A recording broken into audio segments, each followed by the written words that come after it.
یہ جاننا چاہتے ہیں کہ فرمود عالم صاحب کے نزدیک اسلام کیا ہے، اسلام کی تعریف کیا ہے، اسلام میں کس چیز کو سمجھتے ہیں؟ جی فرمود بھائی۔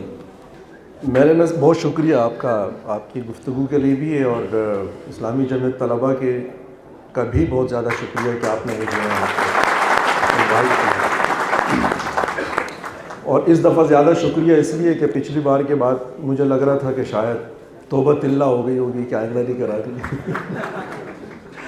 لیکن آپ نے حوصلہ کیا، اور پھر سے مکالمے کا اس میں مجھے ظاہر سی بات ہے کہ اس پورے ٹائٹل میں مجھے صرف ایک سے نہیں 2-3 باتوں سے اختلاف ہے، لیکن جیسے بھی ہے، لیکن ہونا تو یہاں پہ مکالمہ ہی ہے، چاہے آپ ٹائٹل کچھ بھی بنائیں۔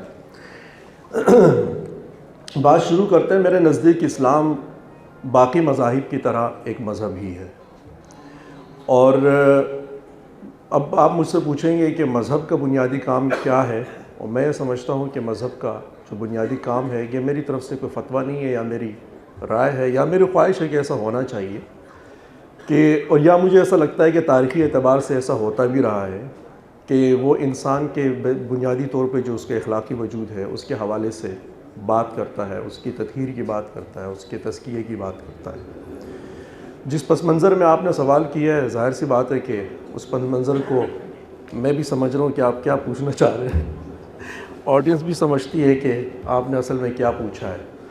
تو ظاہر ہے کہ ہمارے یہاں پہ آج جو ڈیبیٹ کے لیے بھی اور مکالمے کے لیے بھی اگر بیٹھے ہیں، اور ماڈریٹر صاحب نے جو سوال کیا ہے اس کا ایک پس منظر ہے، وہ پس منظر بنتا ہے سیاسی مذہبیت کی وجہ سے، مذہب کی وجہ سے نہیں، مذہبیت کی وجہ سے۔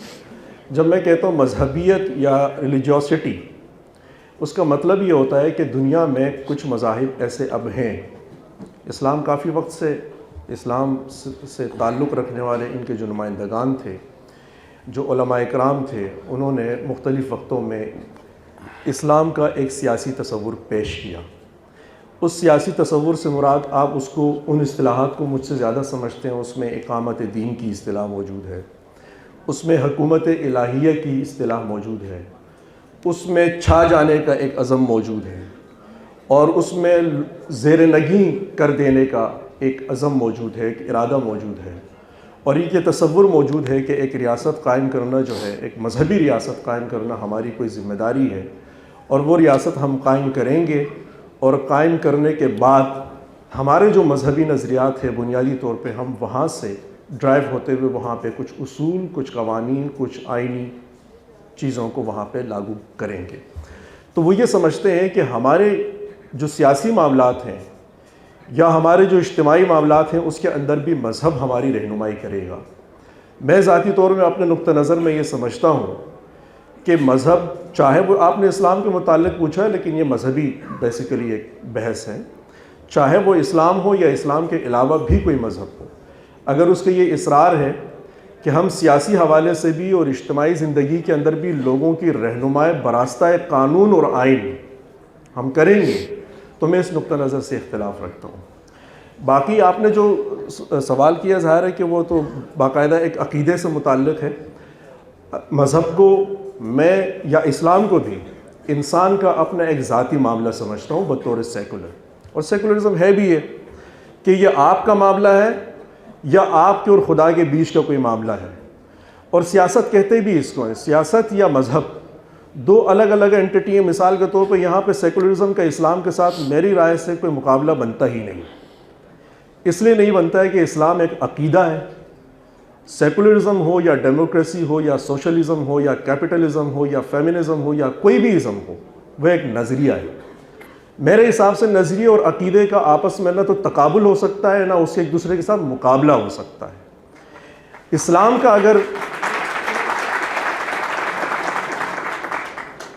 کا اگر ہم نے تقابل کرنا ہے تو وہ یہودیت کے ساتھ کریں گے، وہ عیسائیت کے ساتھ کریں گے، مسیحیت کے ساتھ کریں گے، یا ہندو مت کے ساتھ کریں گے، یا بدھ مت کے ساتھ کریں گے، یا آسمانی مذاہب کے ساتھ کریں گے، یا دنیا میں کوئی بھی مذہب اور عقیدہ موجود ہو اس کے ساتھ کریں گے۔ اس کی وجہ یہ ہے، نظریہ جو ہوتا ہے وہ تخلیق پاتا ہے انسان کے اپنی عقل، اپنے شعور، اپنے علاقائی وزڈم سے۔ عقیدہ وہاں سے نہیں آتا، عقیدہ ایک منطقی بات نہیں ہے، عقیدہ ایک لاجیکل بات نہیں ہے. عقیدے کا تو حسن ہی یہ بتایا جاتا ہے کہ عقیدہ وہ چیز ہے جو انسان کی سمجھ سے باہر کی چیز ہے. سو لہٰذا آپ کو بتائی گئی, آپ کا کام صرف یہ ہے کہ آپ اس کی پیروی کریں. انسان کا اتنا عقل اور شعور ہے ہی نہیں کہ وہ اس بات کو سمجھ سکے کہ اللہ نے آپ سے کہا کیا ہے یا عقیدہ آپ سے کہہ کیا رہا ہے. اگر عقیدہ آپ کی سمجھ میں نہیں بھی آ رہا, اس کے باوجود بھی آپ اس بات کے پابند ہیں کہ آپ اس عقیدے کی پیروی کریں. نظریہ یہ معاملہ نہیں ہے. یہی وجہ ہے کہ جب آپ اسلام کا اور سیکولرزم کا تقابل کریں گے مثال کے طور پہ, تو پھر اس میں دیکھنا ہوگا مثال کے طور پہ آپ اگر سیکولرزم کے ساتھ کوئی بھی سلوک کرتے ہیں تو مجھے ایسا نہیں لگتا کہ آپ نے کوئی بد احترامی کی یا آپ نے جو ہے کوئی تحقیر کی یا آپ کے اوپر کوئی ایسا قانون لاگو ہونا چاہیے کہ جس کے نتیجے میں آپ کو جیل بھیج دینا چاہیے یا جس کے نتیجے میں آپ کو سزائے موت ہو جانی چاہیے, اس لیے کہ آپ نے سیکولرزم کا نام جو ہے وہ ٹھیک طریقے سے استعمال نہیں کیا, یا اس لیے کہ آپ نے میرے نظریات کا استعمال یا اس کا مطلب کسی دیوار پہ غلط طریقے سے لکھ دیا, یا میرے نظریات کے حوالے سے آپ نے کچھ ایسے نعرے لگائے کہ وہ نعرے مجھے ذاتی طور پہ پسند نہیں ہے, اخلاقی طور پہ تو آپ کے خلاف کوئی قانون سازی ہونی چاہیے. یہ اسی لیے مجھے محسوس نہیں ہوتا کہ یہ ایک نظریہ ہے, عقیدہ نہیں ہے. عقیدے کا معاملہ یہ ہوتا ہے کہ عقیدے میں جب آپ نظریے اور عقیدے کا تقابل کریں گے, جیسے مثال کے طور پہ آج بھی جو ڈیبیٹ ہو رہی ہے بالکل ایسے ہی ہو رہی ہے جیسے انڈیا اور آسٹریلیا انڈیا کے اندر میچ کھیل رہے ہیں. میرا خیال ہے جو سوال میں اس کا پس منظر آپ کو بتا رہا ہوں کہ آپ کے جو آپ نے مجھ سے پوچھا ہے کہ اسلام میری نظر میں کیا ہے, میں نے آپ کو بتا دیا کہ اسلام میری نظر میں باقی مذاہب کی طرح ایک مذہب ہے, بالکل برابر کا ایک مذہب ہے. میں کوئی رینکنگ نہیں کرتا کسی بھی مذہب کی, کون سا مذہب زیادہ برتر ہے کون سا مذہب نیچے ہے. میں اس رینکنگ میں بھی ہاں رائے صاحب, یہ جو بنیادی چیزیں ہیں وہ دو باتیں ہیں. ایک فروخ صاحب نے بتایا کہ میری نظر میں اسلام جس طرح یہودیت اور عیسائیت ایک مذہب ہے, میری نظر میں بھی ایک محض ایک مذہب ہی ہے. اور دوسری بات یہ ہے کہ جس طرح باقی چیزیں عقائد ہیں, عقیدہ ہے, مذاہب فیتھ ہے, میری نظر میں بھی اسلام ایک فیتھ ہی ہے. اس کو اس سے بڑھ کر کچھ نہیں دیکھنا چاہیے. آپ ان دو پوائنٹ کی اس کی پھر آگے انہوں نے تشریح کی اور پھر ہم بعد میں آئیں گے. کیا باقی اسلام ایک آپ کی نظر میں ایک عقیدہ ہی ہے, اس سے آگے بڑھ کر کچھ بھی نہیں ہے؟ جی نہیں. بسم اللہ الرحمن الرحیم. السلام علیکم. جو کچھ واجب اعترافات ہیں میں ان سے آغاز کرنا چاہوں گا. اپنی آواز سے عمل کرنا چاہوں گا عمران شفیق صاحب کی آواز میں, فرود عالم صاحب کی آواز میں, کہ بہت ہی یہ ایک پروگریسو قدم ہے جمہوریت کا, اس یونیورسٹی کا. اگر میں سمجھتا ہوں کہ یونیورسٹی وہ جگہ ہوتی ہے جہاں پہ آئیڈیاز کو چیلنج کیا جاتا ہے, جہاں پہ ایک دوسرے کے نظریات کو ایکیڈیمکلی چیلنج کر کے کچھ سیکھا جاتا ہے, سکھایا جاتا ہے. تو یہ محض کلاس لینے کا نام نہیں ہے. آپ کی آواز میں بڑا دم ہے. میں بہت عرصہ تک میرے لیکچرز ان الفاظ کے ساتھ سٹارٹ ہوتے تھے کہ بھائی میں مرد ہوں اور میں شادی شدہ ہوں, اور شادی کے بعد ہم مردوں کی آواز کا پست ہو جانا ایک فطری امر ہوتا ہے, تو میری آواز دھیمی ہے. لیکن وہ شاید کرتے کرتے شاید ہم بھی قوال ہو گئے, گاتے گاتے آواز تھوڑی سی اونچی ہو گئی ہے. بہرحال بہت شکریہ آپ کا. دیکھیں, آپ کا جو سوال ہے کہ کیا اسلام محض ایک عقیدہ ہے, ویل اوبویسلی نو, اسلام محض ایک عقیدہ نہیں ہے. کیونکہ جب آپ کسی بھی اس طرح کے سسٹم کے اوپر بات کرتے ہیں تو آپ اس سسٹم سے ہی پہلے پوچھتے ہیں کہ بھئی آپ کا دعویٰ کیا ہے, پھر آپ اس دعوے کو چیلنج کرتے ہیں یا اسے ایکسیپٹ کرتے ہیں, یا چیلنج کرنے کے بعد ایکسیپٹ کر لیتے ہیں یا ریجیکٹ کر دیتے ہیں. اسلام کا دعویٰ یہ ہے کہ یہ ایک دین ہے, یہ ایک وے آف لائف ہے. مثال کے طور پہ آپ جب زکوٰۃ دیتے ہیں تو وہ محض عقیدے کی وجہ سے نہیں دے رہے ہوتے. عقائد کا تعلق تھیولوجی کے ساتھ ہے, جبکہ اسلام 3 چیزیں آپ کے سامنے پریزنٹ کرتا ہے. تھیولوجی کرتا ہے, عبادات کرتا ہے, اور معاملات کرتا ہے. تو تھیولوجی میں وہ عقائد ہیں جو آپ کو ان سے ملتے جلتے یا سم وٹ ڈفرینٹ عقائد آپ کو مل جائیں گے. عیسائیت میں مثال کے طور پہ, یہودیت میں, سناتن میں, اینڈ سو فورتھ, وہ ایک چیز ہے. اس کے بعد پھر عبادات ہیں, وہ ایک اور چیز ہے. اس کے بعد ریلیجن بذات خود جو کہ کلچر ہوتا ہے تھیولوجی کا, وہ ایک اور چیز ہے جس کے اندر معاملات آتے ہیں. میں نے اپنے ہمسائے کا خیال کیوں رکھنا ہے, میں نے ٹیکس کیوں پے کرنا ہے, ریاست نے 8 جگہ پہ اسپینڈنگ کیوں کرنی ہے, یہ وہ صرف نظریہ نہیں رہتا. جب جس کو آپ نظریہ معافی چاہتا ہوں, صرف جسے آپ عقیدہ کہہ رہے ہیں, وہ عقیدہ نہیں رہتا جب وہ آپ کو ایک معاشی نظام بھی دے، آپ کو ایک سیاسی نظام بھی دے، آپ کو عدالت کا نظام دے، مجموعی طور پہ آپ کی زندگی کے جملہ معاملات پہ آپ کو گائیڈنس فراہم کرتا ہے، تو وہ محض عقیدہ نہیں ہوتا، it's a complete way of life. تو جہاں تک اسلام کا تعلق ہے، جو ہمارے پاس جیسے فرود صاحب نے کہا کہ سارے مذاہب ہیں اور اس میں اسلام ہے، ہمارا ویو ہے کہ اسلام ہے اور باقی سارے نظریات ہیں، جس میں ہندوازم ہو سکتا ہے، سکھ ازم ہو سکتا ہے، کرسچینٹی ہو سکتی ہے، جورزم ہو سکتا ہے، سیکولرزم ہو سکتا ہے، لبرلزم ہو سکتا ہے۔ آپ ڈیوینٹی کلیم کریں یا نہ کریں، جہاں تک ہمارا آپ کے ساتھ تعلق ہے، لکم دینکم ولی دین، آپ کا اپنا سسٹم ہے، ہمارا اپنا سسٹم ہے۔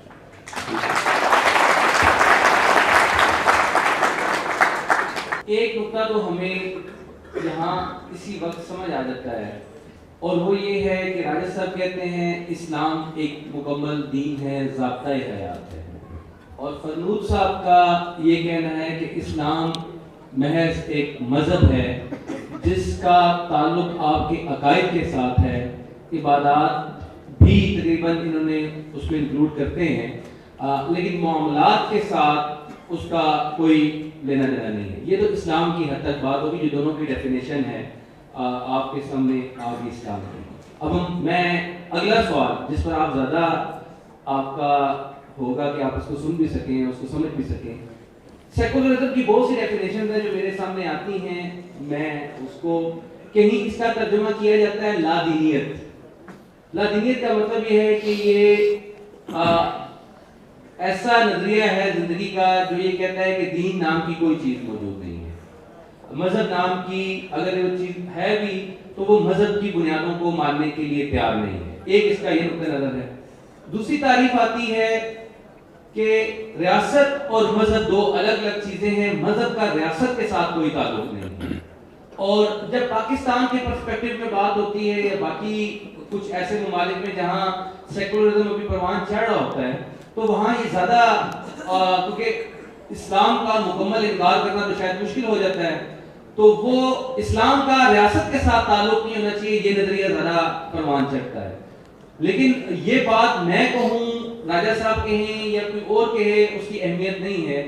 ہم فرمود صاحب کے منہ سے یہ سننا چاہیں گے کہ ان کے نزدیک سیکولرزم کی تعریف کیا ہے، کس کو وہ سیکولرزم سمجھتے ہیں، اور وہ کون سا سیکولرزم ہے جس کو وہ سمجھتے ہیں کہ یہ واقعی ایک قابل عمل چیز ہے اور اس کو معاشرے میں رواج پانا چاہیے، لوگوں کو اس کو ماننا چاہیے، اور یہ ایک ایسا نظریہ ہے کہ جو انسانیت کو کامیابی دلا سکتا ہے۔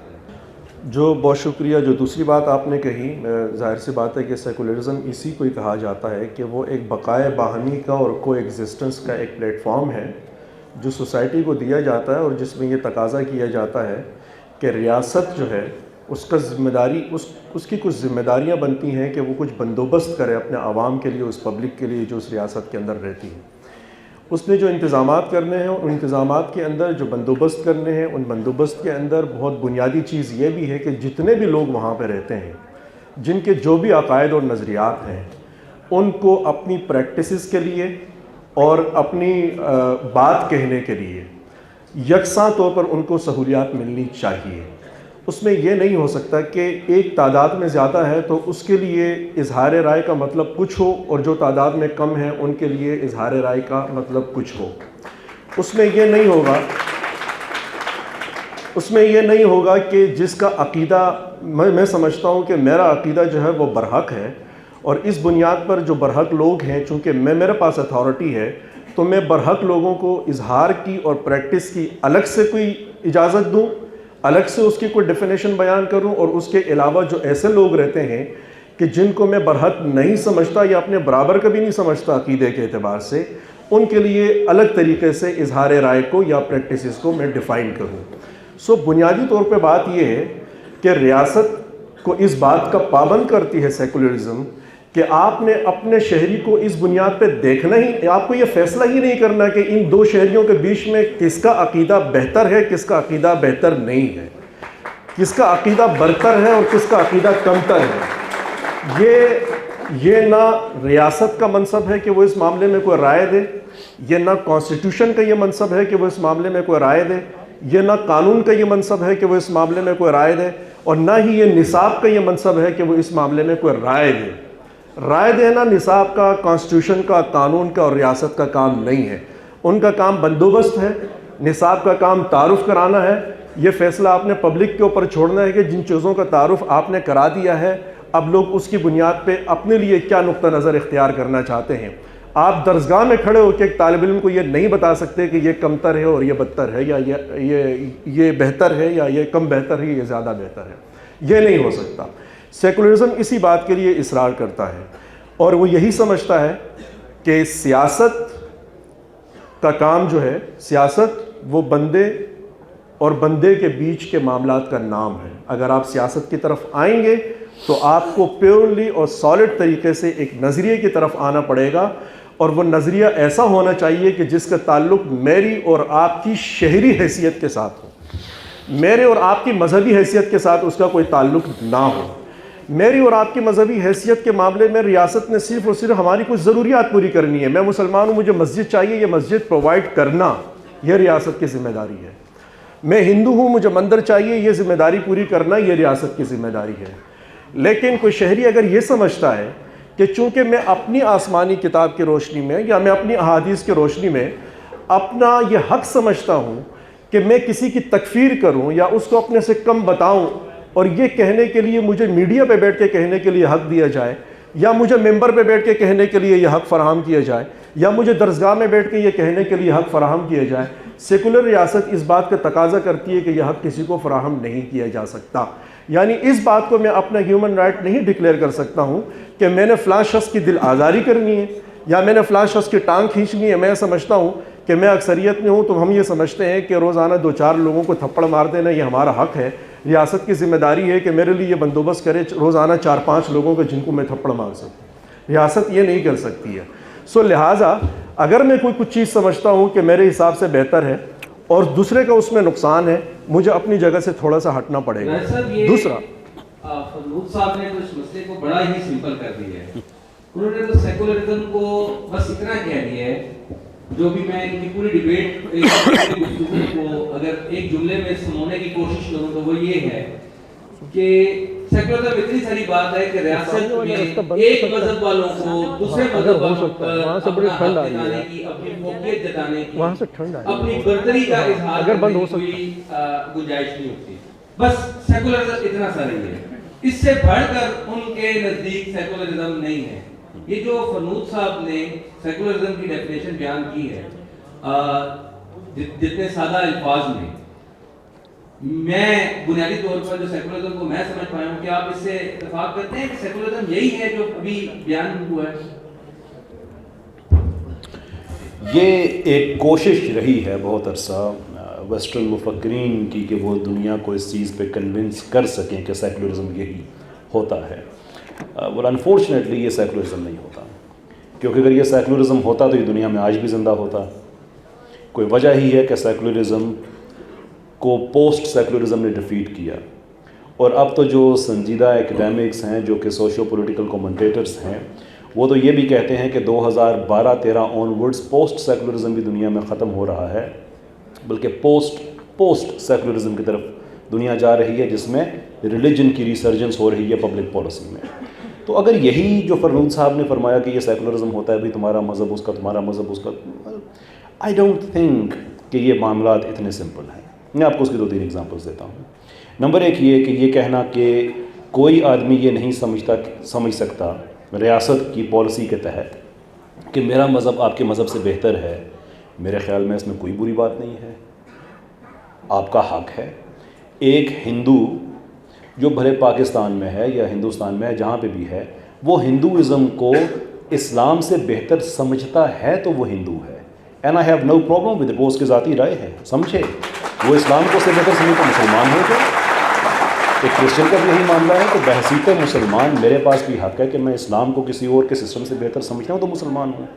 فرنود عالم صاحب یہاں پہ ڈیبیٹ کے لیے تشریف لائے ہیں، یہ سیکولرزم کو اسلام سے بہتر سمجھتے ہیں تو اس کا دفاع کر رہے ہیں. And I respect his opinion, لیکن وہ ڈفرینس رہے، آپ بہتر سمجھیں گے. لیکن یہ جو باقی ہے نا، جو پنک اینڈ فلفی بڑی میٹھی میٹھی باتیں سیکولرزم کی، دیکھیں تاریخ اس کو سپورٹ نہیں کرتی ہے. یہ کہہ دینا کہ یہ آپ کا مذہب ہوگا تو آپ دوسرے کو اس کی بہتر نہیں سمجھتے، پھر مذہب ہی کیوں؟ وائی؟ سوشل کانٹریکٹ، میں اگر مسلمان ہوں اور پاکستان میں کروڑوں لوگ مسلمان ہیں اور میں کسی کو السلام علیکم بھی کہتا ہوں تو ہم دونوں کے درمیان مشترکہ چیز ایک ریلیجن ہے. لیکن جب آپ یہ کہتے ہیں کہ نہیں آپ اسے اپنی ذاتی زندگی تک محدود کر دیں تو وہ آئیڈیالوجی جس کی بیس پہ میں نے ایک سوشل کانٹریکٹ فارم کیا ہے آپ مجھ سے وہ بھی لے لیں تو پھر آپ کے پاس کیا حق ہے کہ بحث سیکولر آپ سمجھیں کہ سیکولرزم میرے مذہب سے بہتر ہے، دیر فور جو آپ سمجھتے ہیں مجھے وہی کرنا چاہیے.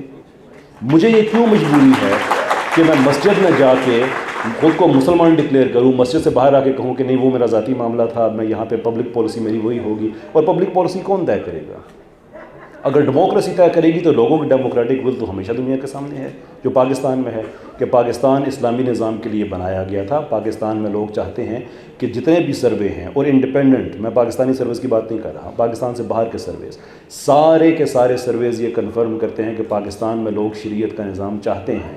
کویسچن فردود عالم صاحب کے لیے بڑا سمپل ہے کہ آئیدر آپشن نمبر 1 کہ آپ ڈیموکریسی کی رسپیکٹ کریں اور اسلام کا نظام پاکستان میں ایکسیپٹ کر لیں کہ یہ ہونا چاہیے جو 70 سال سے ہمیں نہیں ملا، یا یہ کہیں کہ نہیں ہم جبراً آپ پہ سیکولرزم امپوز کریں گے، آپ کی ڈیموکریٹک ول کی کوئی حیثیت نہیں ہے. ان دونوں میں سے جو مرضی آپشن لے لیں اس پہ ہم بات کر سکتے ہیں.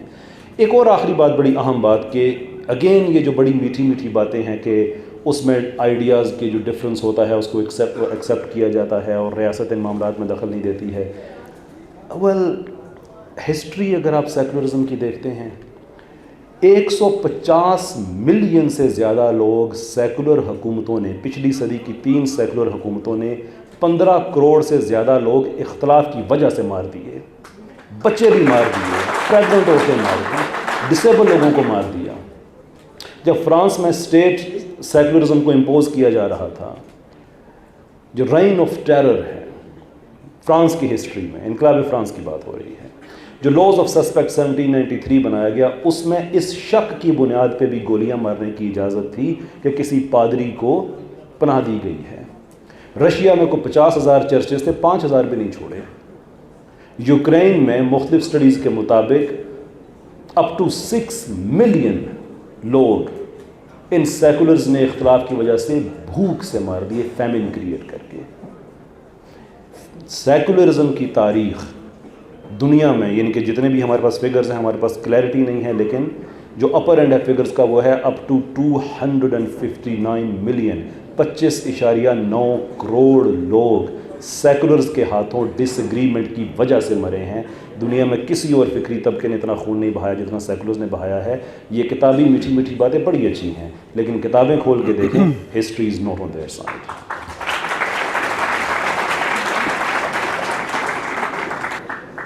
اچھا، پہلی بات یہ ہے جو کیسر راجہ صاحب نے کہی کہ میں نے شاید یہ کہا کہ لوگ اپنی برتری ظاہر نہیں کر سکتے. ایک شہری ہونے کی حیثیت سے، ایک فرد کی حیثیت سے، ایک مذہبی ہونے کی حیثیت سے کوئی بھی اپنے نقطہ نظر کو، یہ بڑی سمپل سی بات ہے، کسی دوسرے کے نقطہ نظر سے بہتر سمجھ سکتا ہے.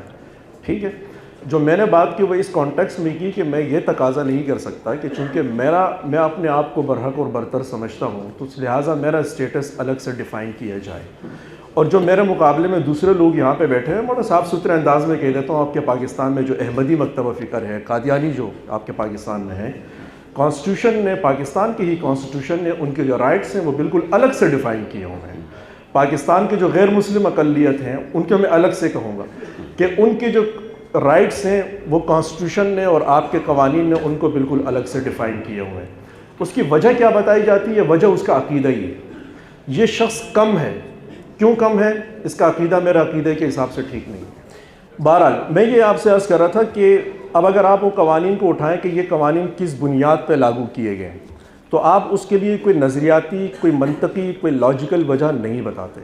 آپ کیا وجہ بتائیں گے؟ آپ یہی وجہ بتائیں گے کہ اس کا عقیدہ ہمارے عقیدے کے حساب سے ٹھیک نہیں ہے، ہم اس کو غلط سمجھتے ہیں، لہٰذا ہم ان کے جو بنیادی حقوق ہیں ان کے بھی الگ سے تعریف کریں گے اور ان کو اس کی رسپیکٹ کرنی پڑے گی. ایک بات. سیکولر ریاست اس چیز کے اوپر بلیو نہیں کرتی ہے. دوسری بات یہ کہ پاکستان میں لوگ یہ سمجھتے ہیں یا سرویز یہ بتاتے ہیں کہ پورا کا پورا پاکستان شریعت چاہتا ہے، پورا کا پورا پاکستان شریعت چاہتا ہے. بھائی پورا کا پورا پاکستان بشمول اشرافیہ، پوری کی پوری ریاست 1987 میں 9 رتنوں کے ساتھ کھڑی ہوئی تھی، اس کے باوجود جو ہے نا پیپلز پارٹی بینظیر بھٹو جیت گئی۔ یہ کون سا سروے تھا جس نے آپ کو آ کے بتایا کہ پاکستان میں لوگ شریعت چاہتے ہیں؟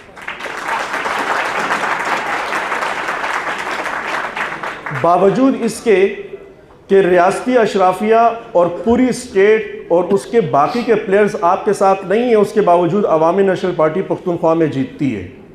کیوں؟ باوجود اس کے کہ اسٹیٹ اشرافیہ آپ کے ساتھ نہیں ہوتی ہے، اور کراچی میں اور سندھ میں وہ جماعتیں جیت جاتی ہیں جن کا شریعت کے ساتھ کوئی لینا دینا نہیں ہے۔ وجہ یہ سرویز دیکھیں، یہ تو آپ اگر ابھی بھی سروے کر کے دیکھ لیں گے، کرا لیں سروے، آپ کیا چاہتے ہیں؟ ہم شریعت چاہتے ہیں۔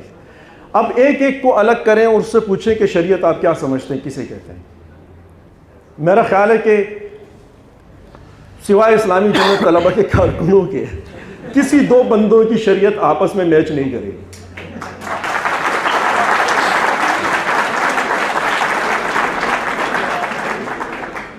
ٹھیک ہے، ہر ایک کا اپنا اپنا شریعت کے ایک ورژن ہوگا۔ سو لہٰذا یہ سروے جو ہے نا، یہ بھی ایک دھوکہ ہے۔ اس دھوکے کو میں تھوڑا سا اور ڈیفائن کرتا ہوں بغیر کسی انٹرونشنز کے، تاکہ پھر میں کیسر صاحب کی طرف جاتا ہوں کہ پاکستان میں ریاستی اشرافیہ نے قرارداد مقاصد منظور کی، اور قرارداد مقاصد کو منظور کرنے کا مقصد اور مطلب ہی یہ تھا کہ پارلیمنٹ میں چاہے کوئی بھی بیٹھا ہو، لیکن طاقت مولوی کے پاس ہو۔ طاقت جو ہے وہ ان لوگوں کے پاس ہو جو غیر منتخب ہیں۔ طاقت ان لوگوں کے پاس ہو جو آ کے فیض آباد کے اوپر دھرنا دے سکتے ہیں، یا ڈی چوک کو بلاک کر سکتے ہیں، یا جی ٹی روڈ کے اوپر بیٹھ سکتے ہیں۔ سو پاکستان میں ہمیشہ سے یہ ہوا کہ یہاں پہ جو یہ کہا گیا نا، ہمارے آئین میں جو پہلا جملہ لکھا گیا کہ ہم یہ سمجھتے ہیں کہ اقتدار اعلیٰ جو ہے وہ اللہ تعالیٰ کی ذات کا ہوگا۔ اللہ تعالیٰ کہاں ہے اس بارے میں مجھے کچھ خاص علم نہیں ہے، لیکن پارلیمنٹ سے باہر کچھ غیر منتخب لوگ بیٹھے ہوئے ہیں، انہوں نے یہ ڈیفائن کرنا ہے کہ اللہ تعالیٰ کیا چاہتا ہے، یا اللہ کی اپنی فلاں بات سے کیا مراد ہے، یا اللہ۔ اب مجھے یہ بھی سمجھ میں نہیں آتا، مثال کے طور پہ مودودی صاحب کا تفہیم القرآن کے اندر اپنا ایک تصور سیاست، تصور ریاست، تصور دین ہے۔ مجھے کیسا پتہ چلے گا کہ مودودی صاحب سے اللہ تعالیٰ بھی اتفاق کرتے ہیں یا نہیں کرتے، کہ میں یہی کہنا چاہ رہا تھا کہ جو آپ کہنا چاہ رہے ہیں تفہیم القرآن میں، یا کیسر راجہ صاحب آئیں گے، وہ کہیں گے کہ میں اپنی ایک تشریح دیتا ہوں۔ اب مجھے کیسے یہ پتہ چلے گا، میں کیسے ریئلٹی چیک لے کر آؤں کہ بھائی خداوند قدوس، خدا بزرگ و برتر آپ کی بات سے متفق ہے کہ ہاں میں یہی کہنا چاہ رہا تھا۔ اصل میں ایک قرآن مجید ہے، اس کی ہزاروں سے زیادہ تفاسیر ہیں، اور ہر 6 مفسرین کی تشریح ایک دوسرے سے ملتی نہیں ہے، بالکل الگ الگ ورژن ہے۔ ظاہر ہے کہ آپ تفسیر اسی لیے لکھنے پہ مجبور ہوتے ہیں کہ آپ کو یہ لگتا ہے کہ باقیوں نے جو تصورات پیش کی ان میں کوئی گڑبڑ ہے، میں اپنا ایک تصور پیش کرتا ہوں تاکہ لوگ اس کی طرف آئیں۔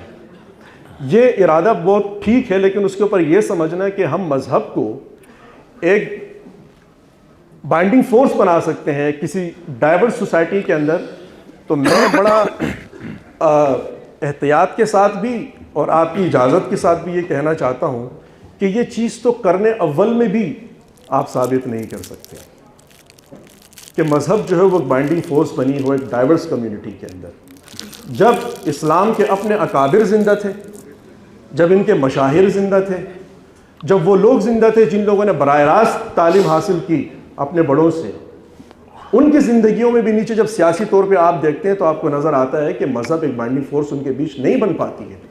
ہزاروں لاشیں گری آتی ہیں صرف صحابہ اکرام کے بیچ میں، ہزاروں لاشیں، ایک نہیں۔ آپ تو سیکولرز کی بات کر رہے ہیں، اس کی کیا بات کریں گے؟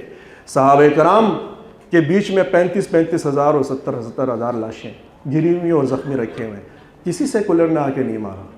جو قرآن پہ یقین رکھتے تھے اور جنہوں نے پیغمبر اسلام سے براہ راست تعلیم حاصل کی تھی، جو قرآن کی تشریح کو پیغمبر کی زبان سے سنے ہوئے تھے، وہ آپس میں لڑ بڑ گئے تھے۔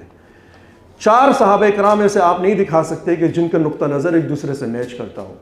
مسجد نبوی بھی صحابہ اکرام کے قبضے میں تھی، جس کے خلاف آپریشن کیا خود مسلمانوں نے۔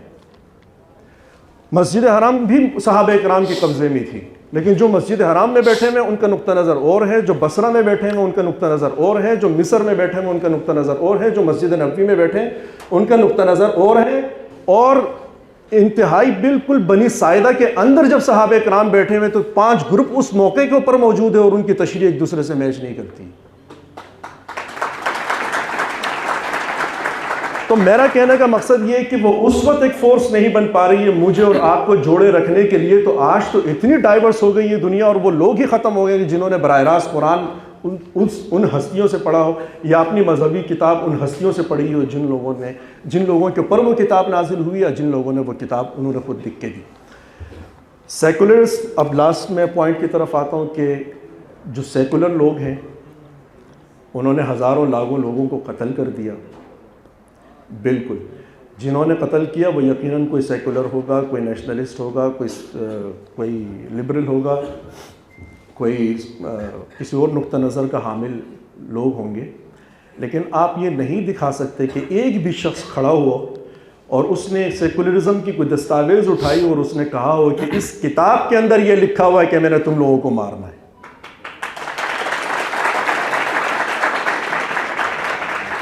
یا یہ میری تعلیمات ہیں. میں بڑی سمپل طریقے سے آپ کو اس کی مثال دیتا ہوں. ہم جنگ عظیم کی طرف نہیں جاتے. میں باہر سڑک سے گزر رہا ہوں، میں سیکولر ہوں، میرا کسی کے ساتھ کاروباری معاملہ ہے، ہماری مٹ بھیڑ ہو گئی ہے اور اس کے نتیجے میں ہم نے گالیاں دی، میں نے اگلے شخص کے ساتھ ہاتھا پائی کی اور میں نے اس کو قتل کر دی. میں سیکولر ہوں، میں نے قتل کیا. اس کا یہ مطلب ہوا کہ سیکولرزم نے آ کے مجھے یہ تعلیم دی قتل کیا؟ اگر تو بھی ہوتا تو بھی الگ بات ہوتی. یہاں پہ معاملہ بہت واضح ہے کہ ہمارا جھگڑا کاروبار کی وجہ سے ہی تھا اور اب جب میں اس کو قتل کر چکا تو مجھے گلٹ ہے. لیکن ایک مسلمان جو حکومت الہیہ چاہتا ہے، جو اقامت دین چاہتا ہے، جو اپنے نظریے کو کسی بھی طاقت سے کسی بھی طریقے سے نافذ کرنا چاہتا ہے، وہ جب کسی شخص پہ مسلط ہوتا ہے اور وہ کسی کو مارتا ہے تو وہ آپ کو قرآن کھول کے وہ آیت دکھاتا ہے کہ اس آیت کی روشنی میں نے اس کو قتل کیا ہے. تو اس کا اور ایک سیکولر کا نقطہ نظر آپس میں ایک نہیں ہو سکتا. کبھی بھی کسی سیکولرسٹ نے یہ نہیں کہا کہ میں نے یہ اس لیے قتل کیا ہے کہ یہ میری سیکولر کی تعلیمات تھی. یہ مفادات کی جنگیاں ہوتی ہیں، آپ کے پاکستان میں بھی ہو رہی ہیں، آپ کے بلوچستان کے جو حالات ہیں، آپ کے فاٹا کے جو حالات ہیں، آپ کے گلگت بلتستان کے جو حالات ہیں، آپ کے کشمیر کے جو حالات ہیں، یہ بالکل میں یہ نہیں سمجھتا کہ یہ کوئی مذہبی معاملہ ہے. یہ ایک سیاسی معاملہ ہے جو پورے پاکستان کے اندر بھی استحصال ہو رہا ہے. وہ سیاسی بنیادوں پہ اور ایک سیاسی مسئلہ اور اس کے لیے مذہب کا استعمال کیا جا رہا ہے. اور میں یہ سمجھتا ہوں اس آخری لائن پہ بات ختم کر کے مزید بات کرنا چاہتا ہوں لیکن پھر ہم بعد میں کر لیں گے کہ مذہبی مکاتب فکر نے پاکستان میں سیاسی اشرافیہ کے مفادات کو سیکیور کرنے کے لیے شعوری طور پہ اپنا کندھا پیش کیا ہوا ہے.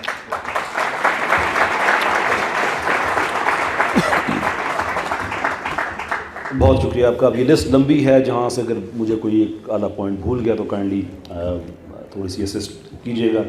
آخری پوائنٹ سے میں سٹارٹ کرتا ہوں جو فرنود عالم صاحب نے فرمایا کہ کہیں کوئی آپ کو ایسا سیکولر نہیں ملے گا جو کہے گا کہ یہ ہماری کتاب ہے اور میں تمہیں اس کتاب کی وجہ سے مار رہا ہوں.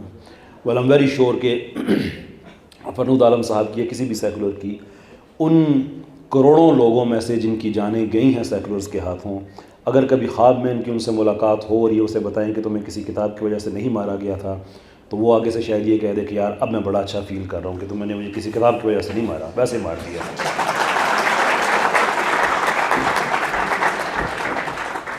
That's number 1. Number 2, فرنود عالم صاحب آپ کا ہول کیس یہ ہے کہ آپ کے پاس کوئی ریلیجن میں ایسی بائنڈنگ فورس نہیں ہے جو کہ سب لوگوں کو جوڑ سکے. تو اس پوائنٹ کو پروو کرتے ہوئے آپ ہمیں یہ کیوں قائل کرنے کی کوشش کر رہے ہیں کہ سیکولرزم میں بھی اچھی بات یہ ہے کہ اس میں کوئی بائنڈنگ فورس کوئی یہ کتاب نہیں ہے؟ What is the argument there, sir? Argument کیا ہے آپ کا؟ پھر آپ نے صحابہ کرام کی بات کی. کسی جنگ میں، اس میں کوئی شک نہیں کہ جنگیں ہوئیں، وی ایکنالج دیٹ. کسی جنگ میں آپ کو کوئی پوائنٹ آف کنٹینشن یہ نہیں ملے گا کہ زکوٰۃ کم کر دیں یا زیادہ کر دیں، نمازیں 6 کر دیں یا 4 کر دیں. جو اللہ تعالیٰ کا نظام ہے اس میں کوئی تبدیلی پیدا کر دیں. جو قرآن نے 7 سے 8 مختلف کیٹیگریز بتائی ہیں کہ اسٹیٹ نے ایسے اسپینڈ کرنا ہے، اس میں کوئی تبدیلی لے کے آ جائیں. اٹ واز آل اباؤٹ کہ میں بہتر سرو کر سکتا ہوں یا میری انڈرسٹینڈنگ اس پہ یہ ہے.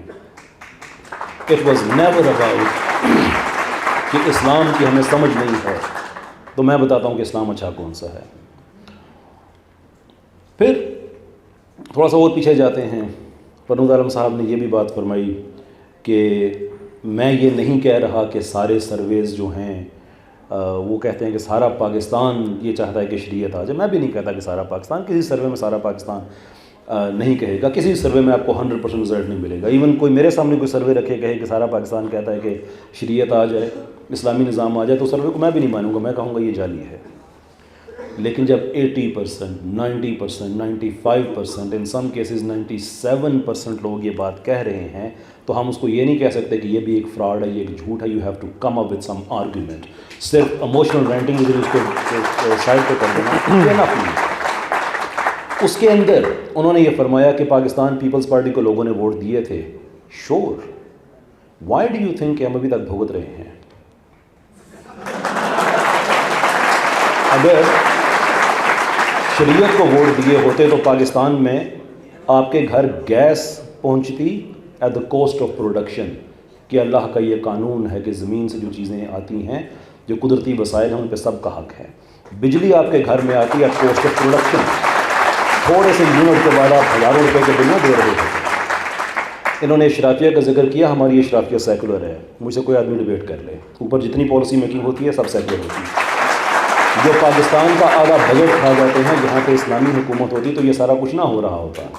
پھر ایک ٹیسٹ کیس کے طور پہ ایک چیز دیکھ لیتے ہیں کہ فرنود عالم صاحب نے یہ فرمایا کہ Pakistan Peoples Party let's not make any mistake, Pakistan Peoples Party ایک سیکولر پارٹی ہے, آن پالیسی سیکولر پارٹی ہے. دھائیوں سے پاکستان کے ایک صوبے پہ وہ حکومت کر رہی ہے, اس صوبے کا رزلٹ باقی پاکستان کے ساتھ آپ دیکھیں.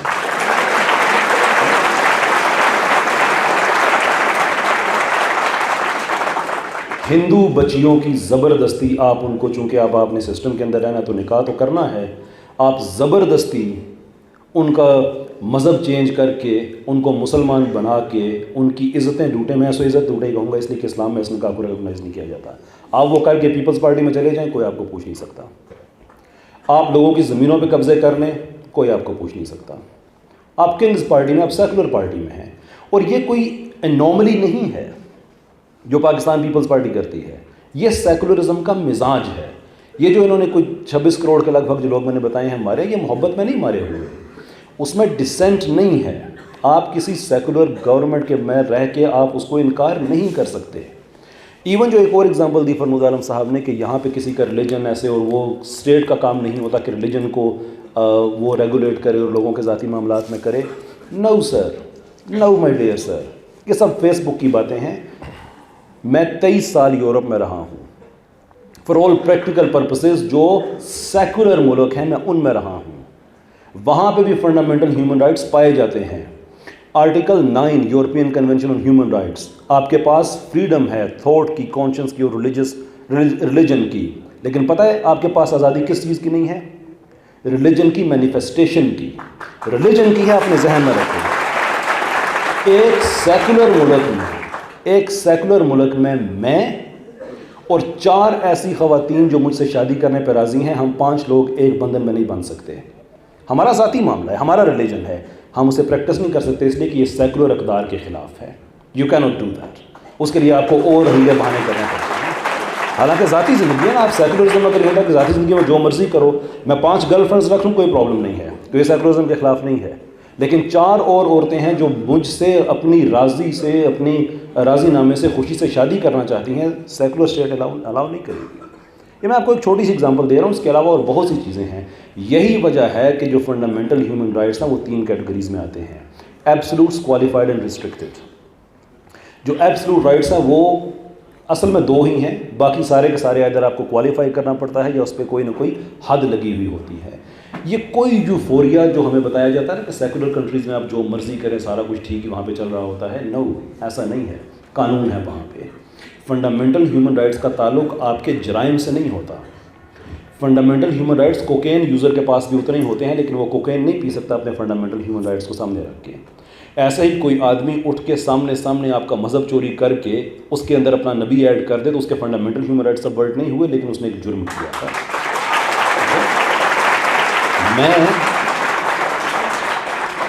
میں کسی سیکولر کنٹری میں خود کو عیسائی نہیں کہہ سکتا، یہ بات بھی یاد رکھیں کہ وہ کہیں گے کہ نہیں، تم نے عیسائیت کے پیراڈائم سے باہر جس نبی کو تم نبی مانتے ہو اس کو عیسائی نبی نہیں مانتے، دیر فور تم خود کو جو مرضی کہو، عیسائی نہیں کہہ سکتے۔ کوئی عیسائی خود کو یہودی نہیں کہہ سکتا، اس لیے کہ یہودیت کا پیراڈائم کلیئر ہے، اس میں عیسیٰ علیہ السلام کو نبی نہیں مانا جاتا۔ دیر فور کسی سیکولر ملک میں عیسائی کو اجازت نہیں ہے کہ وہ خود کو یہودی کہے۔ دیر فور اس ملک میں کسی مرزائی کو اجازت نہیں ہے کہ وہ خود کو مسلمان کہے، جو خود کو جو مرضی کہے، فنڈامنٹل ہیومینٹی کا پرابلم ہے اس کا۔ It's that simple. سوری، اور کوئی آج پوائنٹ سے دو شاید میرے ذہن سے نکل گئے ہیں۔ فرنود بھائی کی لسٹ تھوڑی سی لمبی تھی، اس کے لیے معذرت، بعد میں میرے ذہن میں آتے ہیں تو میں ان کو ضرور ایڈریس کر دوں گا۔ جی سر۔ اچھا، میرا خیال ہے اس کو جواب دینے کی ضرورت نہیں، آپ نے اپنا پوائنٹ دے دیا، اتنا دے دیا، اب آگے چلیں۔ چلیں آپ سوال کریں، جواب میں پھر بھی دوں۔ کیونکہ ہمارے یہاں سوال ہوتا ہے، جواب ہوتا ہے، جی آپ کریں۔ جواب اور جواب سے بحث کا کوئی نتیجہ نہیں نکل سکے گا۔ جی ایک سوال کا جواب دیجیے گا، لوگوں کے ذہنوں میں ایسا ہوگا، میں آپ ہی کی پرسپیکٹیو کو بیان کرنے لگوں۔ ہمارے جو مذہبی جو دینی مکتبہ فکر ہے وہ یہ سمجھتا ہے کہ قرآن مجید اللہ تعالیٰ کی کتاب ہے، اور قرآن مجید کے احکامات کا ایک بڑا مختصر سا حصہ ہے جو عبادات پر مشتمل ہے، ورنہ عبادات میں بھی اقیم الصلاۃ کا ذکر آتا ہے، نماز قائم کرنے کا ذکر آتا ہے، لیکن بہت سا بڑا حصہ ہے نکاح اور طلاق کے معاملات، وراثت کے معاملات، آپ کی اسلامی سزاؤں کے معاملات، معاشرے میں فحاشی و طغیانی کے حوالے سے ریگولیٹ کرنے کی ہدایات، پورا ایک سسٹم ہے جو فیملی نظام کا ہے، سود کے حوالے سے معاشرتی معاشی، یہ ساری وہ چیزیں ہیں، یہ سارے قرآن مجید کے وہ احکامات ہیں۔ قرآن مجید کے احکامات کا 80% حصہ وہ ہے کہ جو آپ کے معاملات کے ساتھ معاشرے کو ریگولیٹ کرنے سے تعلق رکھتا ہے، حتیٰ کہ زکوٰۃ بھی، اور یہ سارے کام ایک ریاست کر سکتی ہے۔ اور حضرت ابوبکر صدیق رضی اللہ تعالیٰ جب خلیفہ بنے تو لوگوں نے زکوٰۃ دینے سے انکار کیا، تو انہوں نے کہا میں ان سے جنگ کروں گا، وہ مسلمان ہی نہیں ہیں، کہ ان سے جنگ کی جائے گی کہ ان سے زکوٰۃ جب تک وہ رسی بھی جو نبی صلی اللہ علیہ وسلم کے دور میں دیتے تھے وہ نہیں دیتے تو میں ان سے لوں گا۔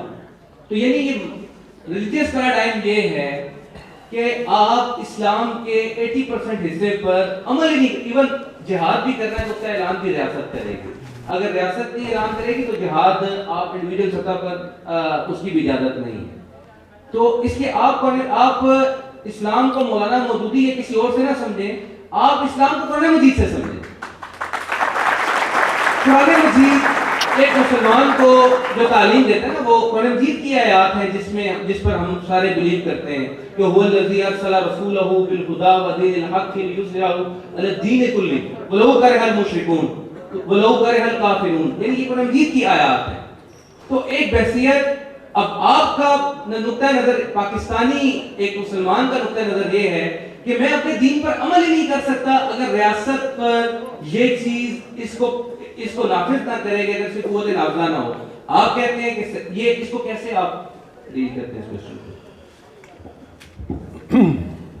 یہ بڑی سادہ سی بات بھی ہے اور بڑی اچھی خواہش بھی ہے کہ قرآن کو اگر سمجھنا ہے تو مودودی صاحب سے نہ سمجھے۔ مودودی صاحب کا نام تو میں بار بار اس لیے لیتا ہوں کہ سارے یہاں ہمارے جمعیت کے دوست بیٹھے ہوئے ہیں۔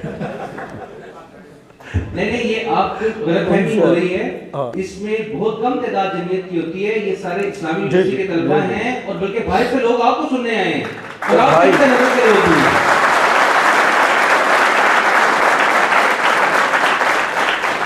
آپ اسلامی یونیورسٹی میں مسلسل یہ دیتے رہتے ہیں کہ یہ آپ کو بلایا جمعیت نے، نہیں، لیکن یہ وہ پاکستانی طلبہ ہیں جو پاکستان میں جو چیزیں چلتی ہیں آپ کو پڑھتے ہیں، اس سے متاثر ہو کر آپ کو بلاتے ہیں، آپ ان کو جواب دیں۔ نہیں، میں آپ خدا کرے کہ جو میرے نقطہ نظر کے لوگ ہیں وہ یہاں پہ 90% ہوں، لیکن میں اپنے آپ کو مہمان جمعیت کا ہی سمجھ رہا ہوں، میں انہی کا مہمان ہوں، وہ میرے میزبان ہیں۔ تو میں ظاہر ہے اپنے میزبانوں کے ساتھ تھوڑا سا وہ خیر، تو کہنے کا مقصد یہ ہے کہ بھائی اگر قرآن مجید کو سمجھنا اتنا ہی آسان ہوتا تو مودودی صاحب کو تفہیم القرآن کیوں لکھنی پڑتی، اور میرے جیسے لوگوں کے لیے انہوں نے لکھی تھی تاکہ ان کو آسانی سے تھوڑا سمجھ میں آ جائے، ورنہ براہ راست سمجھنا کوئی آسان کام تو نہیں، اتنی زیادہ تفسیریں کیوں لکھنی پڑی، اسی لیے پڑھی کہ براہ راست سمجھ میں نہیں آ رہا تھا کسی کو، اور کسی نے براہ راست سمجھا ہو تو مجھے بھی بتا دے دل پہ ہاتھ رکھ کے، لیکن ایسی ضد میں نہیں۔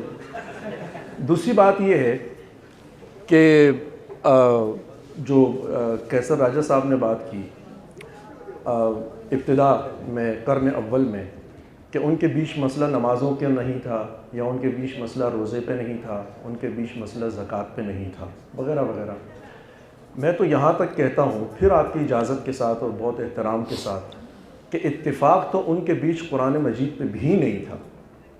زکوٰۃ کو تو چھوڑ دیں، نماز کو بھی چھوڑ دیں، روزے کو بھی چھوڑ دیں، میں ان صحابہ اکرام کا نام آپ کو لے سکتا ہوں، بتا سکتا ہوں کہ ان کا قرآن کا ورژن کیا تھا، اور ان کا قرآن کا ورژن کیا تھا، اور ان کا قرآن کا ورژن کیا تھا، ٹھیک ہے۔ پھر اسی طریقے سے یہ میں ناراض ہونے کی بات میں اس لیے نہیں ہوگی کہ یہ بات میں صرف اسلامی لٹریچر کی روشنی میں کروں گا، ٹھیک ہے،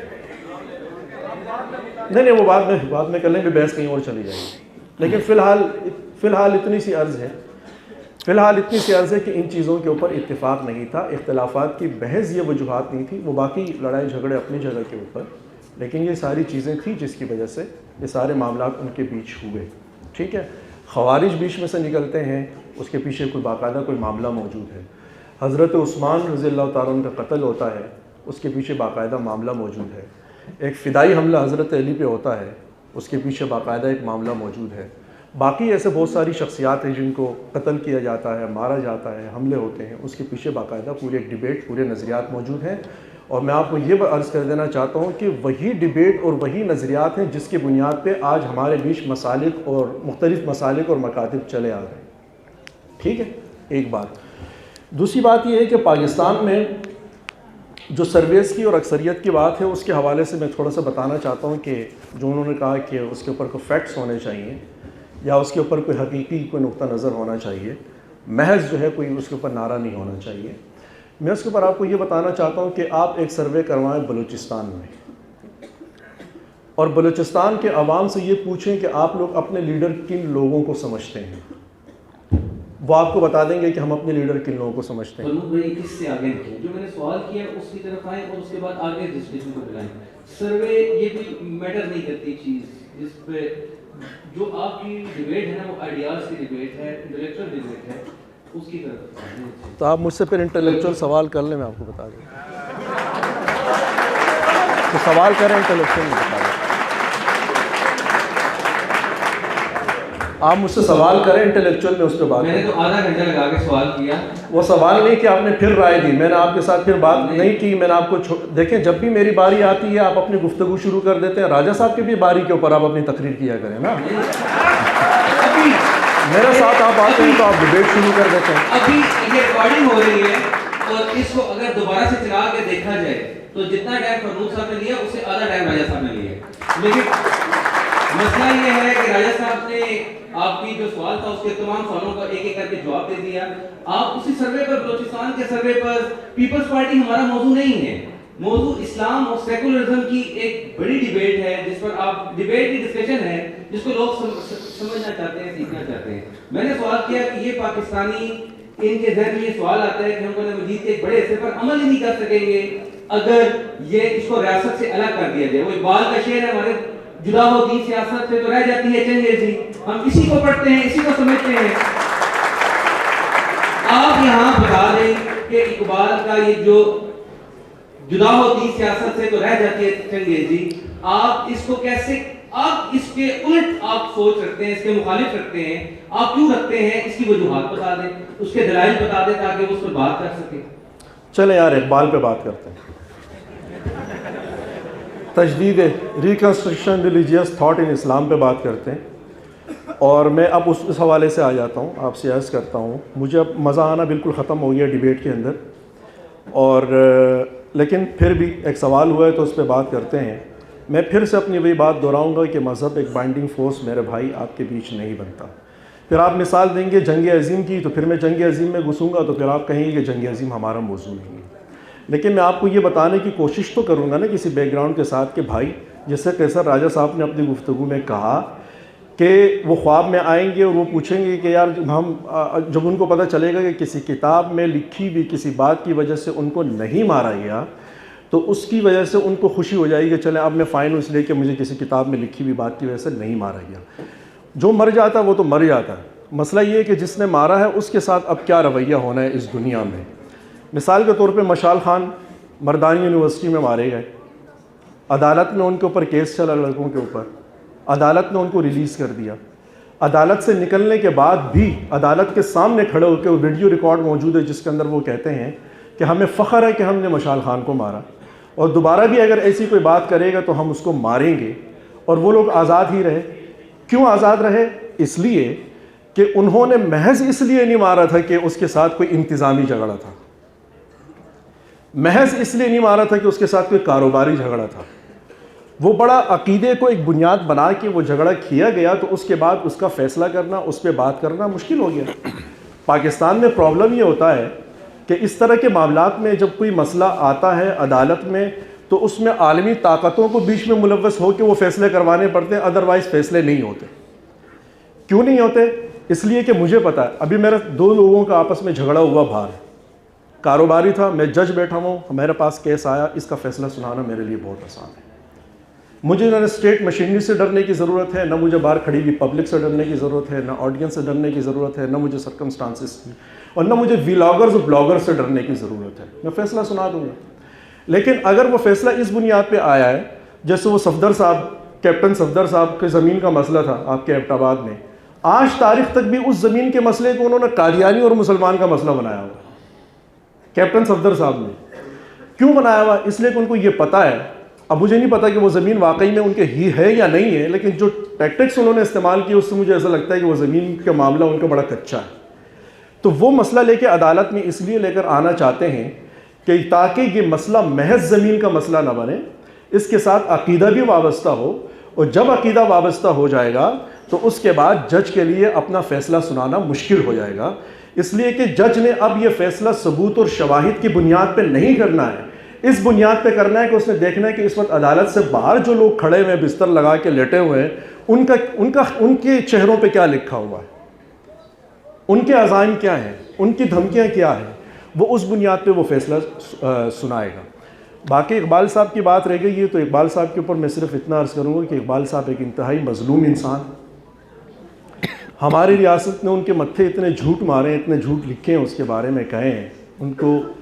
مثال کے طور پہ وہ خود, یعنی ایسے جھوٹ بھی ان کے گلے میں ڈالے گئے کہ جس کو اقبال صاحب نے خود مسترد کیا ہوا. آپ چنگیزی کی بات کرتے ہیں, اقبال صاحب نے خود یہ کہا کہ میں جمہوری نظام کو اس لیے نہیں مانتا کہ جمہوریت کے اندر, اول اقبال صاحب نے کہا کہ میں جمہوریت کو نہیں مانتا. اور میں آپ کو یہ بتانا چاہتا ہوں کہ جو جمہوریت کا فلسفہ آیا تو اس کے خلاف ریزسٹنس بالکل اسی طریقے سے ہوئی جیسے سیکولرزم کے خلاف ہوتی ہے, اور خود اقبال نے بھی اس کو مسترد کیا. جب وجہ پوچھی گئی تو شعر میں بھی انہوں نے بتایا کہ اس کی وجہ میری نظر میں یہ ہے کہ اس نظام کے اندر لوگوں کو تولا نہیں جاتا, بس گنا جاتا ہے, چاہے وہ جیسے بھی ہو. لیکن جب وہ وقت گزرا تو اس کے بعد اقبال صاحب نے خود یہ فرمایا کہ سلطانی جمہور کا آتا ہے زمانہ. وہ جمہوریت کے قائل ہو گئے. جب جمہوریت کے قائل ہو گئے تو میرے لیے وہ سیکولرزم کے قائل ہوئے, اس لیے کہ ابھی ان کے سامنے یہ اتنا بڑا طاقت کے ساتھ سیکولرزم والا مسئلہ آیا نہیں. سیکولرزم کے قائل ہو گئے, جمہوریت کے قائل ہو گئے. لیکن جمہوریت کے ساتھ انہوں نے ایک لاحقہ ساتھ اور لگا دیا کہ بھائی میں روحانی جمہوریت کا قائل ہوں. روحانی جمہوریت. اب روحانی جمہوریت کیا ہوتی ہے بھائی دنیا میں؟ یا جمہوریت ہوتی ہے یا جمہوریت نہیں ہوتی ہے. اب روحانی جمہوریت کیا ہے؟ روحانی جمہوریت کے اندر پھر سے وہ پیشوائیت آ جاتی ہے, جس میں ایک ہی وقت میں اقبال کہتے ہیں کہ میں پیشوائیت کو نہیں مانتا, اور روحانی جمہوریت کا نام لے کے وہ پیشوائیت کو جسٹیفائی بھی کر رہے ہوتے ہیں. مثال کے طور پر وہ نقطہ نظر پیش کرتے ہیں کہ ایسا ہونا چاہیے کہ اسلامی ریاست اگر قائم ہو تو اس کے اوپر ایک مجلس شورا الگ سی ہونی چاہیے جو نیچے چیک رکھے, جیسے ایران میں آپ کے ہے. ایران میں پورے عوام کا وزڈم ایک طرف, اور پارلیمنٹ کے اوپر جو ایک کونسل بنی ہوئی ہے جس میں چند افراد بیٹھے ہوئے ان کا وزڈم ایک طرف. اگر 98% of the population of Iran ایک فیصلہ اپنے وزڈم سے سنا دے تو اوپر کونسل میں بیٹھے ہوئے 20 سے 25 افراد اس فیصلے کو مسترد کر سکتے ہیں. یہی وہ پاکستان میں ہوا, اور یہ اسی نقطہ نظر کی اسلامی نظریاتی کونسل کی بنیاد جب پاکستان میں رکھی جا رہی تھی تو وہ بنیادی طور پہ اقبال کے اسی تصور پہ رکھی جا رہی تھی. اور یہ پاکستان میں ہوا کہ پارلیمنٹ کے اوپر چیک رکھنے کے لیے پارلیمنٹ کے سامنے اسلامی نظریاتی کونسل کھڑی کی گئی, اور عدالت کے سامنے شریعہ کورٹ کھڑی کی گئی. ٹھیک, اور اس کا مقصد بھی بنیادی طور پہ یہ تھا کہ عدالت میں, سپریم کورٹ میں جتنے بھی تعداد میں افراد بیٹھے ہوں, وہ کچھ بھی سوچ رہے ہوں, اگر شریعہ کورٹ کو ایک بات سمجھ میں نہیں آ رہی ہے تو وہ ان کو نہیں کرنے دی جائے گی. اسی طریقے سے پارلیمنٹ میں جتنے بھی لوگ بیٹھے ہوں, وہ اپنے وزڈم سے اپنے پبلک کے لیے اور اپنے پبلک کے اپروول کے ساتھ ان کے لیے کیا بہتر فیصلہ کرنا چاہتے ہیں, وہ چاہے اکثریت کے ساتھ فیصلہ کریں, لیکن اس کے مقابلے میں بہرحال اسلامی نظریاتی کونسل کو وہ قانونی اور آئینی حیثیت حاصل نہیں ہے جو ایرانی کونسل کو ہے, لیکن پھر بھی اس کو اسٹیٹ مشینری کو ساتھ ملا کے اپنے مخالفین کا استحصال کرنے کے لیے, گھیراؤ کرنے کے لیے, پارلیمنٹ کا گھیراؤ کرنے کے لیے وہ ایک بڑا اچھا سا ٹول ہے. یعنی آپ پارلیمنٹ کے اندر کتنے بھی طاقت میں بیٹھے ہوئے ہوں, 4 مولوی صاحبان فیض آباد سے نکلیں گے, آئیں گے, آپ کو کہیں گے کہ آپ کے یہ فلاں وزیر قانون کا عقیدہ ہماری سمجھ سے باہر ہے. اسٹیٹ آئے گی ان کو فیسیلیٹیٹ کرے گی, پارلیمنٹ کو نہیں فیسیلیٹیٹ کرے گی, دارالعوام کو نہیں فیسیلیٹیٹ کرے گی, جو سڑک پہ بیٹھے ہیں ان کو فیسیلیٹیٹ کرے گی. کیا کہ آپ کو وزیر قانون سے کیا مسئلہ ہے, ہمیں عقیدہ نہیں پسند, ہمیں وضاحت چاہیے, تو اسٹیٹ جاتی ہے وزیر قانون کو اٹھا کے لاتی ہے اور 2-4 علماء کرام کے سامنے بٹھاتی ہے کہ پوچھو ان سے ان کے عقیدے کے بارے میں. جب وہ 4 مولویان صاحبان ان کا انٹرویو کر لیتے ہیں, جب واپس آتے ہیں تو اسٹیٹ ان سے پوچھتے ہیں ان 4 افراد سے کہ کیا کہتے ہیں آپ, وہ کہتے ہیں کہ ہم وزیر قانون کی وضاحت سے مطمئن نہیں ہیں. تو اسٹیٹ اب ان 4 مولویان کرام سے پوچھ رہی ہے کہ اگر آپ مطمئن نہیں ہیں تو آپ کو کیا چاہیے, وہ کہتے ہیں ہمیں وزیر قانون کا استعفیٰ چاہیے, اور اسٹیٹ خود چل کے جاتی ہے اور وزیر قانون سے استعفیٰ لے کے آ کے باہر غیر منتخب بیٹھے ہوئے 4 مولویوں کے حوالے کر کے چلی جاتی ہے, اور پورے پارلیمنٹ کی تذلیل ہو جاتی ہے. وہ پارلیمنٹ کی بھی تذلیل ہے, اس کو میں بطور عام فرد اپنے عوام کی بھی تذلیل سمجھتا ہوں, لیکن یہ سارا سسٹم ظاہر ہے کہ اقبال کے نقطہ نظر میں کھڑا کیا گیا ہے. باقی چنگیزی والی بات بھی میرا خیال ہے کہ اقبال نے خود اس کو مسترد کر دیا, وہ اس طرح پھر انہوں نے سوچنا یا سمجھنا چھوڑ دیا تھا. یہ الہ آباد کا پورا واقعہ ہے کہ جب یونیورسٹی کے اندر وہ طلبہ کے سامنے کھڑے ہوئے, انہوں نے یہ سوال ان کے سامنے رکھا, تو انہوں نے اس بات کو بہت اچھے طریقے سے کاٹ کے دوسری طرف لے گئے اور یہ اشارہ دے دیا کہ میرے نقطہ نظر کے اندر ایک بڑی تبدیلی پیدا ہو چکی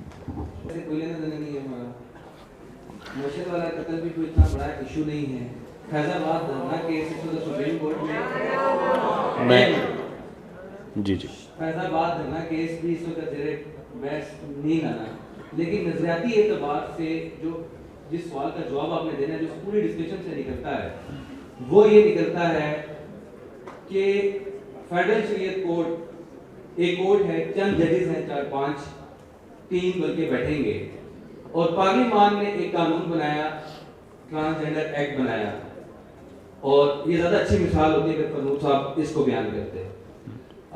ٹرانسجینڈر ایکٹ کو فیڈرل شریعت کورٹ میں 4-3 ججز بیٹھتے ہیں, اور پارلیمان کے بنائے ہوئے قانون کو, جس میں فریڈم آف ایکسپریشن کی بات ہے, ہر بندے کی ایک آزادی ہے کہ وہ اپنے آپ کو کس جنس کے ساتھ منسلک کرنا چاہتا ہے, کیسے اپنی صنف کا اظہار کرنا چاہتا ہے, 3 ججز بیٹھتے ہیں اور اس کو کالعدم قرار دے دیتے ہیں. یہ وہ جو تصور جو جس طرح ایران کا انہوں نے بتایا کہ ایک سپریم کونسل ہے اور وہ پارلیمنٹ کے اوپر چیزوں کو وہ کرتی ہے, تو آپ اس کا جواب دیں کہ کیسے یہ ایک ڈیموکریٹک جس کی آپ بات کر رہے ہیں جمہوری ملک ہے, عوام کی رائے آپ نے کہا کہ لے لی جائے, عوام کی رائے اسلام کے ہاتھ میں ہوگی, تو یہ بھی جو پارلیمان ہے وہ عوام کی رائے کا مظہر ہے. تو یہ پارلیمان نے کی جو رائے ہے, ایک قانون پارلیمان نے پاس کیا, اس کو اس انداز میں کالعدم قرار دینا, کیا معاشرہ اس میں آگے چل سکتا ہے؟ جی بہت شکریہ آپ کا, بہت شکریہ فرنود عالم صاحب. میں ایک آپ اس سوال کا جواب دینے سے پہلے میں ضمنی طور پہ ایک چیز میں عرض کرنا چاہوں گا کہ فرنود عالم صاحب آپ نے فرمایا کہ صحابہ میں بھی قرآن کا کون سا ورژن, اور ایسا ایک کے نزدیک ایک تھا دوسرے کے نزدیک, اور پھر آپ نے کنکلوڈ کر کے کہ نہیں چونکہ میرا ٹاپک نہیں ہے, تو میری آپ سے گزارش یہ ہے کہ جو آپ کا ٹاپک نہیں ہے اس کو آپ اس طرح سے ایک چھوٹا سا ایک پوائنٹ سکور کر کے پھر آگے نہ بڑھ جائیں. آپ اس پہ سیپریٹ ڈیبیٹ کرنا چاہتے ہیں بائی آل، یہ فکری یتیموں کا یہ دین نہیں ہے. آپ کے 1400 سال سے مسلسل ہمارا یہ ایک لڑی ہے.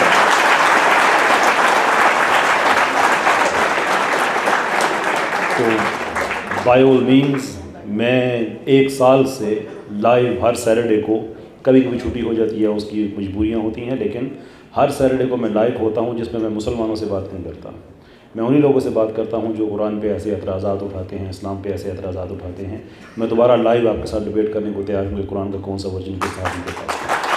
وہی بات جو عمران شفیق صاحب نے اب فرمائی کہ ایک عدالت ہوتی ہے نمسل فور. دیکھیں پہلے ہم نے ایک اصول طے کرنا ہے کہ کیا یہ بات درست ہے اصولی طور پہ کہ پارلیمنٹ میں بیٹھے ہوئے لوگ ایک قانون بنائیں اور ایک عدالت اس قانون پہ اپنی رائے اس طرح سے دے کہ اس قانون کو وہ اسٹرائک ڈاؤن کر دے، اس قانون پہ وہ اس کو واپس بھیج دے اینڈ سو فورتھ. تو کیا اصولی طور پہ یہ بات درست ہے یا نہیں ہے؟ That's question number 1. مجھے امید ہے کہ فرنود عالم صاحب اس بات سے اتفاق کریں گے کہ اصولی طور پہ یہ بات بالکل درست ہے، کیونکہ آپ کسی بھی ہائی کورٹ میں جا کے کسی بھی لیجسلیشن کو یو کے میں، پاکستان میں، آپ اس کے خلاف آپ ایک پٹیشن فائل کر سکتے ہیں. عمران شفیق صاحب اس کے ایکسپرٹ ہیں، بہتر بتا سکتے ہیں. تو عدالت بتا سکتی ہے کہ قانون ٹھیک ہے یا نہیں ہے. Does it accord with the constitution اور ڈز اٹ ناٹ؟ اگر ہمارے لیے یہ ایکسیپٹیبل ہے تو فیڈرل شریعہ کورٹ محض اس لیے ان ایکسیپٹیبل ہے کہ وہاں پہ ورڈ شریعہ لکھا ہوا ہے. That's the only reason. تو اصولی طور پہ اگر آپ کا یہ موقف ہے تو ٹھیک ہے، صرف ساری عدالتوں کو ختم کر دیتے ہیں. جو ہمارے پاس 3 آرگنز آف اسٹیٹ ہیں اس میں سے جوڈیشری کو ختم کرتے ہیں، صرف لیجسلیچر کو رکھتے ہیں. That's it. لیکن اگر ہم سمجھتے ہیں کہ نہیں جوڈیشری ہونی چاہیے تو پھر اگر کوئی شرعی عدالت ہے تو ورڈ شریعہ یہ ظرف پہ بھاری نہیں پڑنا چاہیے.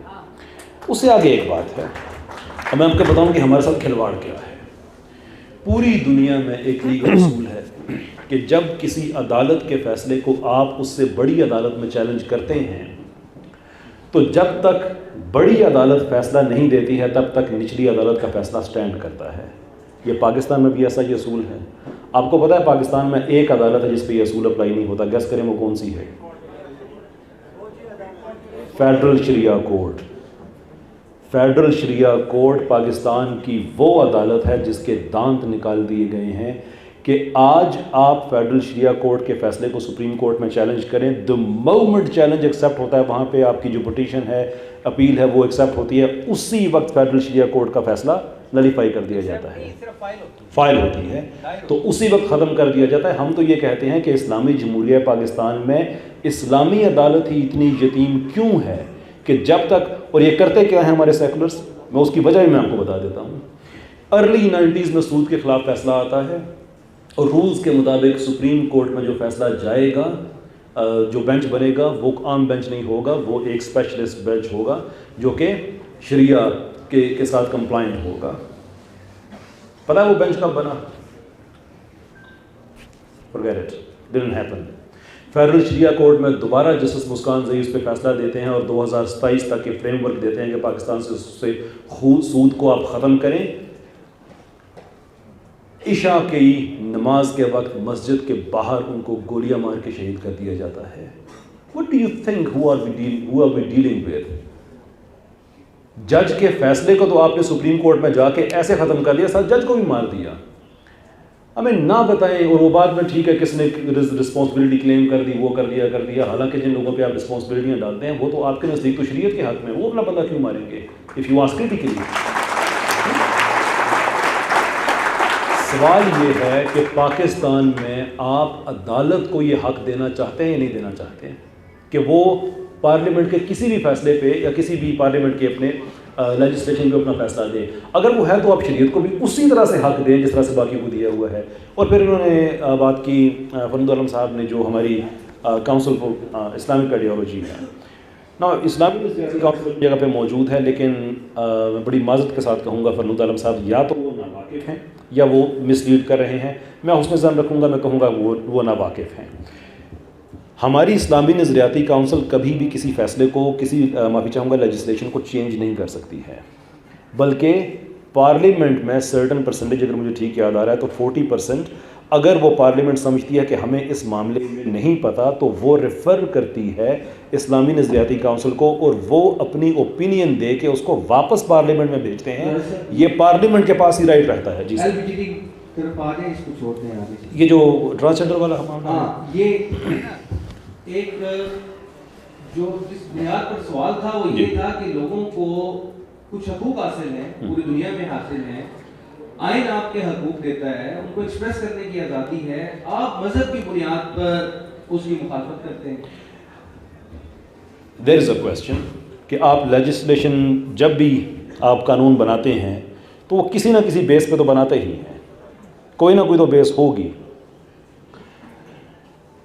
اگر وہ بیس مذہب ہے اور لوگوں کی مرضی کے مطابق ہے تو اس پہ اعتراض کیوں؟ کسی سیکولر کے پاس کیا حق ہے کہ وہ مذہبی ملک میں مذہبی لوگوں کے بنائے ہوئے اصولوں کو کہے کہ یہ غلط ہیں اور تم میجورٹی میں ہو، میں مائنورٹی میں ہوں، اس کے باوجود تم غلط ہو؟ میں تمہیں بتاتا ہوں بھائی اس ملک میں اس کی ایک بیس ہے نا اس کے. جی جی. کیا یہ اگر آپ اس بات کو مان لیا جائے تو اگر پاکستان میں میجورٹی کہہ دے کہ ہمیں اسلام نہیں چاہیے تو کیا اسلام غلط ہو جائے گا؟ اسلام غلط بالکل نہیں ہوگا، لیکن آپ اس کو چھوڑ دیں گے، جو آپ کا موقف ہے آپ اس سے پیچھے ہو جائیں گے کہ جمہوریت کی میں رائے مان لیتا ہوں؟ میری ایک پبلک پوزیشن ہے، میں دوبارہ سے اسٹیٹ کر دیتا ہوں کہ میں کہتا ہوں کہ جس طرح سے ہمارے سیکولرز نے یہ ٹرانسجنڈرز ایکٹ کو لٹرلی ایک چور دروازے سے ہم پہ مسلط کیا، کوئی ڈیموکریٹک پروسیس کو فالو نہیں کیا، کوئی ڈبیٹس نہیں ہوئی، کوئی پبلک کو اویئر نہیں کیا گیا، بس لوگ سامان سمیٹ کے 2018 کی آخری سیشن میں اس اسمبلی کے گھر جا رہے ہیں تو انہوں نے وہ بل پاس کرا دیا بغیر کسی کو بتائے ایون کہ یہ ہے کیا. آپ اس طرح سے کریں گے تو بات ٹھیک نہیں ہے. ہم آپ سے یہ کہتے ہیں کہ آپ اپنی پارٹیز بنائیں، آپ اسٹیٹ لیول پہ آئیں، آپ الیکشن لڑیں، آپ اپنے مینیفیسٹو میں لکھیں کہ آپ جب حکومت میں آئیں گے تو آپ پاکستان کا کانسٹیٹیوشن چینج کریں گے، ریلیجن کو ریاست سے سیپریٹ کریں گے. لوگ اگر آپ کو ووٹ دیتے ہیں، آپ آئیں حکومت میں، یہ سارے کام کریں. ہم آپ کو بحیثیت حکمران ایکسیپٹ کریں گے لیکن پیسفل ڈیموکریٹک ریزسٹنس آپ کے خلاف ہم جاری رکھیں گے، لیکن حکمران کے طور پہ آپ ہمارے ہو جائیں گے. لیکن اگر لوگ آپ کو ووٹ نہیں دیتے ہیں، تھنک اباؤٹ اٹ کہ پاکستان کو سیکولر کرنے کا پھر ایک طریقہ پیچھے بچ جاتا ہے اور وہ ہے ایک فورسڈ ڈکٹیٹرشپ. بائی دا وے پاکستان کے فکری لوگ جو سیکولرزم پاکستان میں پروموٹ کرنا چاہتے ہیں وہ آلریڈی اس آئیڈیا کی ایڈوکیسی کر رہے ہیں کہ یہ قوم اس لائق نہیں ہے کہ ان کو اویئر کرو، ان کے اوپر سیکولرزم مسلط کرو، جو کہ ان آفیشلی تو کیا ہوا ہے، ان لوگوں نے ان آفیشلی تو کیا ہوا ہے. تو اس لیے میں سمجھتا ہوں کہ جو عمران شفیق صاحب کا کویشچن تھا کہ کیا ہم اس کو ایکسیپٹ کریں گے، شور آپ آئیں ڈیموکریٹک طریقے سے، بنائیں اپنی پالیسیز، کریں، ہم پہ یہ مسلط نہ کریں. ہمیں یہ نہ کہیں جو آگے کہا نا فرود عالم صاحب نے کہ وہ شریعت کس طرح کی ہونی چاہیے. بھائی یہ مسئلہ نہیں ہے ہمارا کہ شریعت کس طرح کی ہونی چاہیے. ہم یہ کہتے ہیں کہ آئین پاکستان کو آپ اس کی اپنی صاحب نے یہ کہا ہے کہ آپ فیض آباد میں جمع ہو جاتے ہیں جی جی اور وزیر کو بلا کے کہتے ہیں کہ چیزوں کو تبدیل کریں، تو قانون سازی کہاں سے ہو؟ موب کے ذریعے، موب جسٹس کے ذریعے آپ سارے کام کرواتے ہیں. یہی تو ان کا اعتراض ہے. یہ اچھا کہ آپ نے یاد کرا دیا، مجھے یہ پوائنٹ میرے ذہن سے نکل گیا تھا. یہ مشال صاحب کی بات ہو یا جا کے جلسوں کی بات ہو، دھرنوں کی بات ہو، دیکھیے جب کسی بھی چیز کی آپ رزلٹ کو آپ اسیس کرتے ہیں تو اس پروسیس کو انالائز کیے بغیر اس رزلٹ کو انالائز نہیں کر سکتے جس پروسیس کا یہ رزلٹ ہوا کرتا ہے. 70 سال سے جس مقصد کے لیے یہ ملک بنا تھا وہ کبھی آپ نے لوگوں کو دیا ہی نہیں. شریعت اس ملک میں آئی ہی نہیں. اشرافیہ آخری گھر میں جو رگوں میں دوڑتا ہوا خون ہے اس کو بھی چوس لیتی ہے، اور وہ سیکولر ہے. بائی دا وے میں اگین کہتا ہوں وہ سیکولر ہے، پالیسی لیول پہ وہ سیکولر ہے. لوگوں کو آپ بجلی کا بل جمع کرانے کے لیے ذلیل کر کے رکھ دیتے ہیں، عدالتوں میں نسل در نسل کیس چلتے ہیں. یہ ہے لوگوں کو وہ پیکج دیا ہوا، تو اس کے بعد آپ کو ایکسپیکٹیشن کیا ہے کہ لوگ یہاں پہ وہ سلوک کریں گے آپ کے ساتھ جو کسی ایسے اب تو خیر مہذب ملکوں میں بھی نہیں ہوتا. پیرس میں آپ نے دیکھ لیا ہے کہ جلا کے رکھ دیا، انہوں نے صرف 2 سال پینشن کی ایج اوپر کی تھی کہ آپ کے بنیادی حقوق جب نہیں ملتے ہیں تو لوگ ایک دم سے پھر ہائپر ہوتے ہیں. تو پاکستان میں اگر آپ چاہتے ہیں کہ سڑکوں پہ انصاف نہ ہو بلکہ عدالتوں میں ہو، آپ یہ چاہتے ہیں کہ اس طرح سے موب جسٹس نہ ہو، تو اس کا طریقہ کار یہ ہے کہ اس ملک میں شریعت لے کے آئیں. عدالتوں میں جب لوگ انصاف ہوتا ہوا دیکھیں گے، لوگوں کو یہ کرنے کی ضرورت نہیں پڑے گی. جب لوگ یہ دیکھیں گے کہ میرے دادے کا کیس بھی آگے میرے بھی آگے پوتے نے آ کے لڑنا ہے، 6 جنریشنز گزر جائیں گی، تو لوگوں کو یہ کرنے کی ضرورت نہیں پڑے گی. Give them the justice they deserve, everything will be fine. اتنی سی بات ہے. آپ کہتے ہیں کہ پروسیس وہی رہے کہ نتیجہ چینج ہو جائے. اچھا پاکستان میں یہ بات کہنا کہ لوگ جمہوریت کے راستے سے یہ چاہتے ہیں کہ ہم آئیں گے اور ہم حکومت کریں گے، اور وہ جمہوری راستے سے آتے ہیں، اور پھر جب وہ فیصلہ کرتے ہیں اکثریتی بنیاد پہ، اگر وہ یہ فیصلہ کرتے ہیں کہ ہم یہ قوانین بنا رہے ہیں، تو اگر وہ اکثریتی بنیاد پہ یہ فیصلہ کر رہے ہیں تو ایک جمہوری ہونے کی حیثیت سے آپ یا کوئی بھی کون ہوتے ہیں کہ جو اس فیصلے کو مسترد کرے یا اس کو نہ مانے. ٹھیک، مسئلہ نہیں ہے کہ یہ نہیں ہے کہ آپ تعداد میں زیادہ ہیں.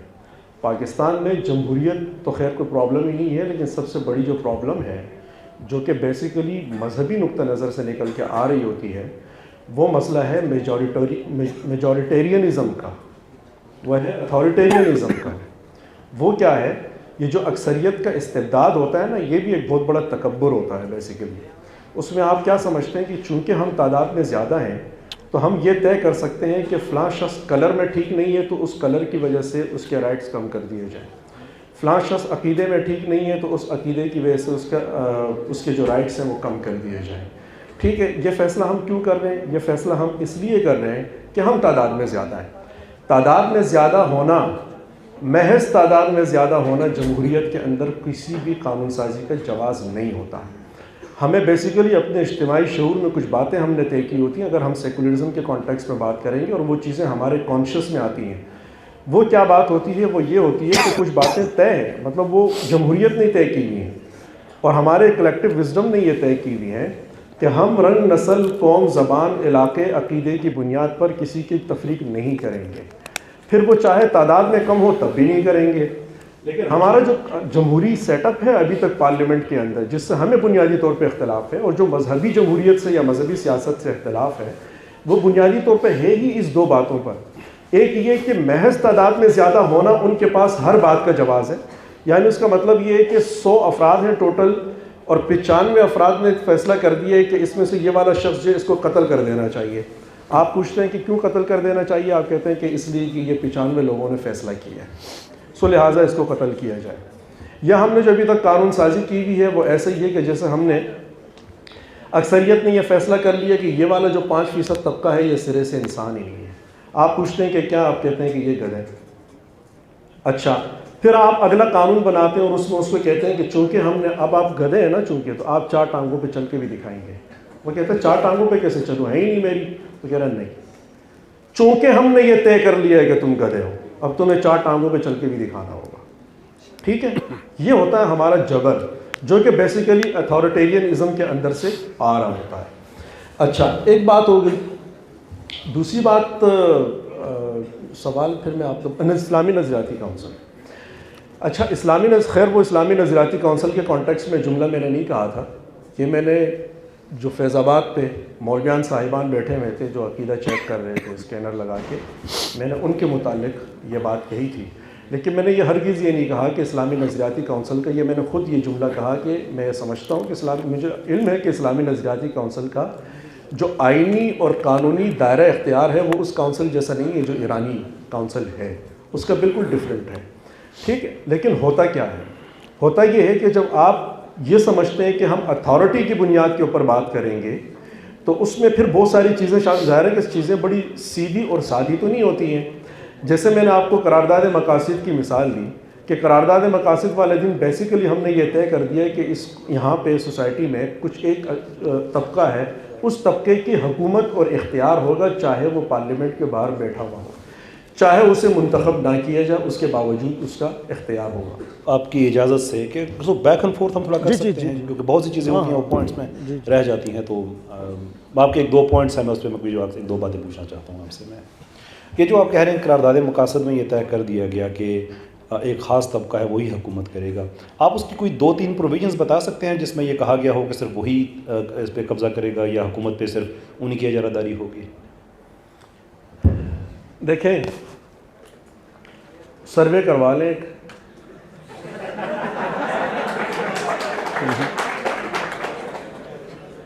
یہ اتفاق نہیں ہے کہ جو طبقہ قرارداد مقاصد کے حق میں ہوگا وہی طبقہ انشاءاللہ 18ویں ترمیم کے خلاف نکلے گا. سر میں نے 1-2 بتا سکے تو جی 2 پروویژنز کا میں نے پوچھا تھا قرارداد. نہیں 2 میں تو آپ کو بتا رہا ہوں نا کہ میں اپنا تجزیہ آپ کے سامنے رکھا. موبائل پہ کھول کے دوبارہ دیکھ لیجیے گا.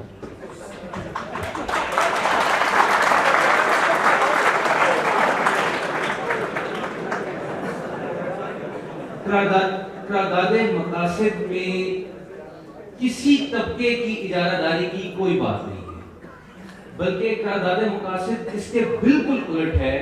قرارداد مقاصد تو بات کرتی ہے کہ پاکستان وہ ملک ہوگا جہاں سوشل جسٹس ہوگا، جہاں پولیٹیکل جسٹس ہوگا، جہاں اکنامک جسٹس ہوگا۔ قرارداد مقاصد یہ بات کرتی ہے کہ پاکستان میں جو رول آف لا ہوگا اور ڈیموکریٹک پرنسپلز کے تحت، فیڈریشن کے تحت پاکستان کا نظام چلے گا۔ پاکستان کی قرارداد مقاصد یہ طے کرتی ہے کہ پاکستان میں جو قانون سازی ہوگی وہ ہوگی through chosen representatives of the people of Pakistan.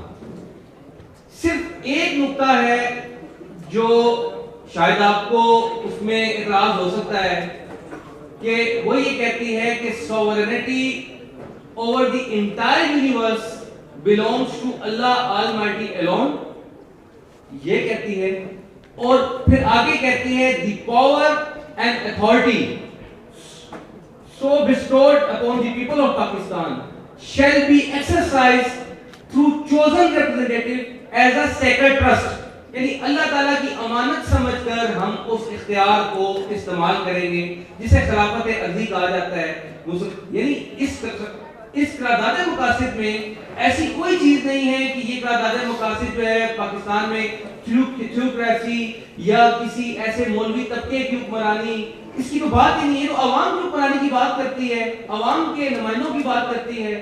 آپ قرارداد مقاصد کے اوپر اگر وہ انہوں نے بالکل ویلڈ سوال کیا ہے کہ قرارداد مقاصد پر جب آپ بات کر رہے ہیں تو آپ ایک نقطہ بتا دیں اس کا کہ جس کو آپ یہ کہتے ہو کہ یہ واقعی جو آپ نقطہ بیان کر رہے ہیں لوگوں کے سامنے وہ اس کے مطابق ہو۔ بتا دیں، موبائل کھول کے یقین مانے اس کو کھول کے پڑھیں پوری قرارداد مقاصد کو اور اس کے مطابق آپ بتا دیں۔ یہی بات انہوں نے سوال کی ہے۔ اب میں یہ بات کہتا ہوں، آپ کہتے ہیں جی کہ آپ کا کام ریگولیٹ کرنا ہے، ماڈریٹ کرنا ہے۔ مجھے تو یہ لگتا ہے کہ آپ دونوں حضرات کو قانون کی طرف زیادہ جانا بھی نہیں چاہیے۔ آپ اسلام اور سیکولرزم کے جو فلسفہ ہے اور نظریات ہیں ان پر بات کرتے ہیں، لوگوں کو زیادہ فائدہ ہوتا ہے۔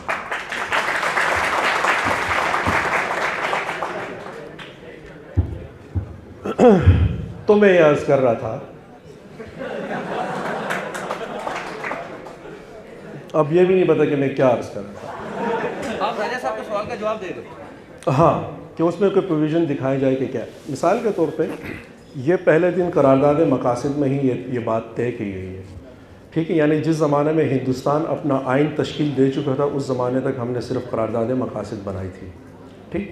اور قرارداد مقاصد میں یہ بات طے کر لی گئی تھی کہ غیر مسلم اقلیتوں کا کیا اسٹیٹس ہوگا، وہ قرارداد مقاصد میں طے ہوگا، جس کو آگے پھر کنٹینیو کیا 1973 کے آئین نے۔ سر آپ بتا سکتے ہیں جی، غیر جو اقلیتیں ہیں اس کا بتا سکتے ہیں کیا طے کیا گیا تھا؟ کہ جو آپ کے پاکستان کے جو کچھ مناصب ہیں، مثال کے طور پہ کچھ وزارتیں ہیں، کچھ صدارت ہے، وزارت عظمیٰ ہے، اسی طریقے سے وزارت اعلیٰ تو اس میں نہیں ہے، لیکن یہ ہے کہ جو ریاست کا سر جو ریاست کے نہیں یہ ہے اتنا لکھا ہے کہ مائنورٹیز کو اور ڈپریس طبقے کو پریفرنشل ٹریٹمنٹ دی جائے گی، ان کو زیادہ حقوق دیے جائیں گے۔ سوال یہ ہے پھر سوال یہ ہے کہ اگر ایسا ہی تھا تو آپ کی ہی پارلیمنٹ میں کھڑے ہو کے جو اقلیتی کمیونٹی تھی انہوں نے کھڑے ہو کے آپ کی اس قرارداد مقاصد کو مسترد کیوں کیا؟ نمبر ایک، پارلیمنٹ کے اندر، باہر نہیں، پارلیمنٹ کے اندر۔ ایک دوسرا سوال میرا یہ ہے، ایک دلت رہنما ہے جوگندر ناتھ منڈل، ہندو، قائد نے ان کو کہا تھا کہ آپ پاکستان آئیں، ہم آپ سے کام لینا چاہتے ہیں قانونی اور آئینی حوالے سے۔ وہ آئے، وہ آپ کے پاکستان کے پہلے وزیر قانون بھی ہیں ہندو، ٹھیک۔ جب قرارداد مقاصد منظور ہو رہی تھی، اس کے اوپر ڈیبیٹ ہو رہی تھی، تو جوگندر ناتھ منڈل نے آگے بڑھ کے قرارداد مقاصد کے حق میں ووٹ دیا، اور ان سے اپنی ہی کمیونٹی نے پوچھا کہ جب ہم اس کو مسترد کر رہے تھے تو آپ نے ووٹ کیوں دیا؟ تو جوگندر ناتھ منڈل نے کہا کہ میں نے بڑی پازیٹیوٹی کے ساتھ یہ ووٹ دیا کہ مجھے ایسا لگتا ہے کہ جو مذہبی نعرے تقسیم کے لیے لوگوں کو دیے گئے تھے یہ جسٹ فیس سیونگ کے لیے اپنا کام کر رہے ہیں اور ایک ٹرانزیشن لینا چاہتے ہیں، سو لہٰذا میں نے اس لیے قرارداد مقاصد کے حق میں ووٹ دیا اور سب ٹھیک ہو جائے گا، یہ سیاسی بات ہے، معاملہ ٹھیک ہو جائے گا۔ لیکن کچھ ہی ٹائم میں جب وہ وزیر قانون بنتے ہیں تو جوگندر ناتھ منڈل استعفیٰ دے دیتے ہیں.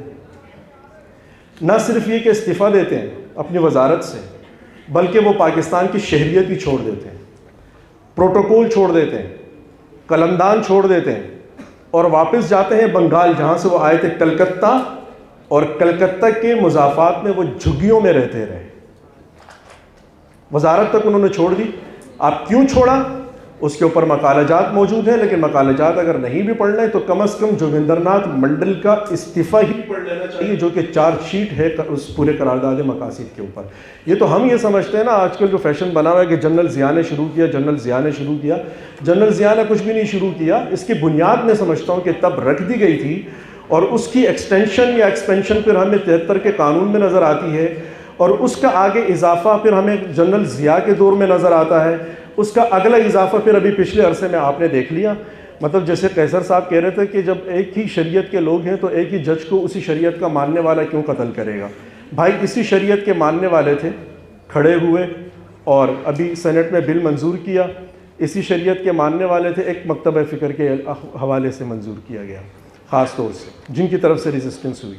اسی مکتبہ فکر نے کھڑے ہو کے دیوبندی مکتبہ فکر کے 3 علماء اکرام کے اوپر FIR کٹوا دی. ٹھیک ہے، تو یہ FIR ایک دوسرے کے خلاف پچھلے جو صرف 2 مہینوں کے اندر کٹی ہے. کیوں کٹی ہے؟ میں کہنا کا مقصد یہ ہے کہ ایک چیز کی آپ بنیاد. جی سر، بہت معذرت کے ساتھ منڈل صاحب کا کیس بھی اس میں بہت بات کی جا سکتی ہے، بٹ وہ ہمارے ٹاپک کا حصہ نہیں ہے، اس لیے میں اس چیز کو سائڈ پہ رکھتے ہوئے میں ایک آخری دفعہ آپ سے گزارش کروں گا کہ کوئی 2 پروویژنس آپ ایسی بتا سکتے ہیں قرارداد مقاصد کی کہ جس میں یہ ہو کہ ایک طبقے کے پاس حکومت رہے گی، اور کوئی ایک ایسی پروویژن کے اقلیتوں کو ان کے اقلیتوں کے حقوق جو ہیں وہ طلب ہوں گے، یا جو بھی آپ کیس پریزنٹ کر رہے ہیں. To that effect if you can give 3 that's fine. آپ نہیں کرنا چاہتے اپنا پوائنٹ آپ وڈرا کریں، ہم آگے بڑھ جائیں گے. وہ بھی ایک اچھی ایکڈیمک روایت ہوگی، بچے بیٹھے ہیں ان کے بھی سیکھنے کی ہوگی کہ ڈبیٹس میں it's okay to withdraw your point and move on. میں آپ سے یہی عرض کرنا چاہ رہا ہوں، جب میں اتھارٹیرینزم کی بات کروں گا، میجورٹیرینزم کی بات کروں گا، تو وہ اس کانٹیکسٹ میں کروں گا کہ جب قرارداد مقاصد کی بات جو کانسٹیٹیوشن میں شروع ہوتی ہے کہ حاکمیت اعلیٰ کس کی ہوگی؟ اللہ تعالیٰ کی ہوگی. ٹھیک ہے، اب یہ آپ کو لگتا ہے کہ بڑی سمپل سی بات ہے، اور میں یہ سمجھ رہا ہوں، اور پوری تاریخ کی روشنی میں یہ سمجھ رہا ہوں کہ وہ حاکمیت اعلیٰ جو ہے وہ اللہ تعالیٰ کی نہیں ہے. وہ حاکمیت اعلیٰ بیسیکلی پاکستان میں رہنے والے ایک طبقے کی ہے، اور وہ تب بھی ہے جب وہ الیکٹ نہ ہو اور جب وہ پارلیمنٹ میں نہ ہو. ایک منٹ. جی. پھر اسی طریقے سے آپ یہ طے کر لیتے ہیں کہ ریاست کا سربراہ کون ہو سکتا ہے، کون نہیں ہو سکتا. آخر کوئی تو وجہ ہوگی نا کہ جس کی وجہ سے سید مودودی صاحب، پتہ نہیں اس کا حوالہ تو ملتا ہے نہیں ملتا، لیکن کہا جاتا ہے کہ انہوں نے فرمایا کہ قرارداد مقاصد کے بعد الحمدللہ پاکستان نے کلمہ پڑھ لیا.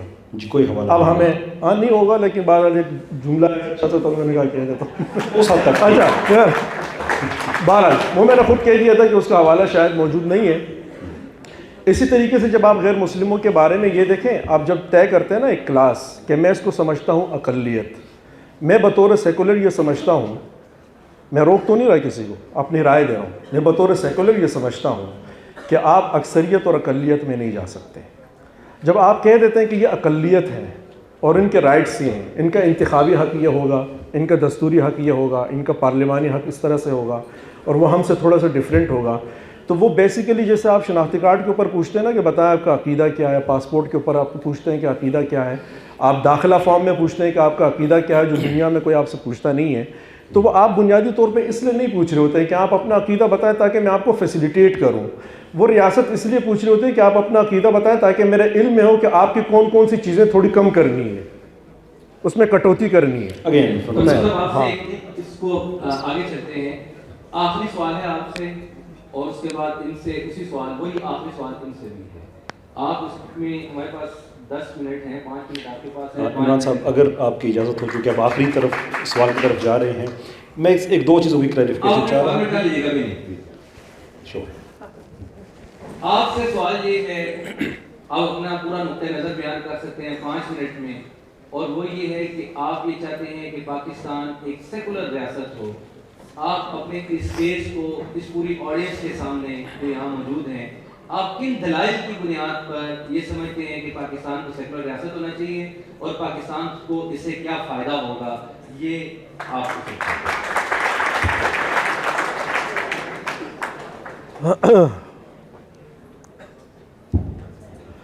پاکستان سیکولر ہونا چاہیے، اس کے لیے میرے پاس وہی دلائل ہیں جو ہندوستان کی جمعیت علماء ہند کے پاس ہیں یا وہاں کی جماعت اسلامی کے پاس ہے۔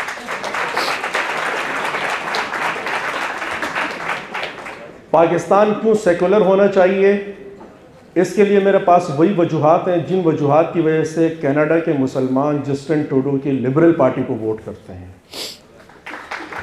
اس کے لیے میرے پاس وہی وجوہات ہیں جن وجوہات کی وجہ سے امریکہ کے اندر مسلمان ایک لبرل ڈیموکریٹک پارٹی کے ساتھ کھڑے ہوتے ہیں۔ ان کی اور اس کے پیچھے میری خواہش بھی وہی ہے، ٹھیک ہے۔ جب آپ چیزوں کو ڈفرینشیٹ کرتے ہیں اور یہ طے کرتے ہیں کہ کچھ ماورائی چیزیں ہیں کہ جس کی بنیاد پہ ہم فیصلے کریں گے، اور وہ ماورائی چیزوں کی تشریح کرنا اور اس کی تفصیل بیان کرنا وہ کچھ ہی عقل مند لوگ ہیں، ان کی ذمہ داری ہے، وہ کریں گے، اور اس کی بنیاد پہ ہم صرف فیصلے اس بنیاد پہ کریں گے کہ ہم اکثریت میں ہیں۔ محض اکثریت میں ہونا کچھ نہیں ہوتا۔ میری نظر میں، یہ شاید پچھلی دفعہ بھی میں نے بات کی تھی کہ میرے نقطہ نظر میں حقیقت وہ نہیں ہے جو بیسیکلی ہندوستان میں بی جے پی بیان کر رہی ہے۔ میری نظر میں جو سچائی ہے، جو انسانیت ہے، وہ نہیں ہے بیسیکلی جو ہندوستان میں آر ایس ایس یا بی جے پی جس کے لیے اصرار کر رہی ہے۔ حقیقت اور سچائی وہ ہے جو وہاں کے مسلمان بیان کر رہے ہیں۔ اور پاکستان میں بھی معاملہ جو ہے نا، جو صحیح منہج ہے وہ نہیں ہے جو پاکستان کے مسلمان بیان کر رہے ہیں یا مذہبی مسلمان بیان کر رہے ہیں۔ میں صرف مسلمان کی بات نہیں کر رہا، صرف جو مذہبی تصور سیاست رکھنے والے جو مکتب فکر بیان کرتا ہے، وہ میرے لیے سچائی اور حقیقت نہیں ہے۔ میرے لیے سچائی اور حقیقت جو ہے وہ ہے جو یہاں کے پسے ہوئے طبقے بیان کرتے ہیں۔ ان سے جا کے پوچھنا پڑے گا، ایک سروے ان سے بھی کروا کے دیکھ لینا چاہیے، ایک بڑی نمائندگی ان کو بھی دے لینی چاہیے، لیکن محض اس بنیاد پہ نہیں کہ ہم صرف اس مسیحی کو نمائندگی دیں کہ جو پہلے آ کے قبول کرے کہ ہمارا مذہب جو ہے وہ بڑا اچھا ہے، اس کے بعد ہم یہ سمجھیں کہ ہاں یہ اچھا والا مسیحی ہے، یہ اچھا والا ہندو ہے، اس لیے کہ اس نے ہر وقت 24 گھنٹے اپنے سینے کے اوپر پاکستان کا بیج لگایا ہوا ہوتا ہے اور ہندوستان کے خلاف بلا وجہ مظاہرے کر رہا ہوتا ہے۔ اس بنیاد پہ نہیں، ان کو آزاد اور خود مختار رکھ کے ان کو بلایا جائے اور ان سے پوچھا جائے کہ آپ کے مسئلے مسائل کیا ہیں۔ جو مسئلے مسائل وہ آپ کو بتائیں گے۔ پاکستان میں ہر اقلیت کی تعداد میں وقت کے ساتھ کمی آئی ہے۔ پشتونخوا کے لوگ یہاں پہ بیٹھے ہوں گے، کہاں گے آپ کے بازاروں میں بیٹھے ہوئے سکھ ڈاکٹر، کہاں گئے آپ کے بازاروں میں بیٹھے ہوئے ہندو پروفیشنلز، کہاں گئے آپ کے علاقوں میں بیٹھے ہوئے وہ لوگ جو آپ کے ساتھ مسجدوں میں بیٹھ کے آپ کے ساتھ معاملہ کرتے تھے اور آپ کے بزرگوں کے ان کے ہونے سے کوئی پرابلم نہیں ہوتی تھی، جو ایک ہی دسترخوان پہ بیٹھ کے کھا رہے ہوتے تھے اور جو ایک ہی جگہ پہ بیٹھ کے شادیاں اٹینڈ کرتے تھے اور ان کے گلاس ایک دوسرے سے مختلف نہیں ہوتے تھے، ایک ہی گلاس میں ہمارے بزرگ ان کو پانی پلایا کرتے تھے، اور مسلمان ہی تھے، وہ مسلمان ہی تھے۔ لیکن پرابلم وہاں آئی کہ جب ہم نے مذہبی تصور سیاست پیش کیا اور ہم نے مجھے اجازت ہے، اب تو 5 منٹ کا معاملہ تھا، انہوں نے کہا تھا کہ پوچھ کریں گے۔ اچھا سوری میں واپس لے جاتا ہوں، سوری۔ ٹھیک ہے۔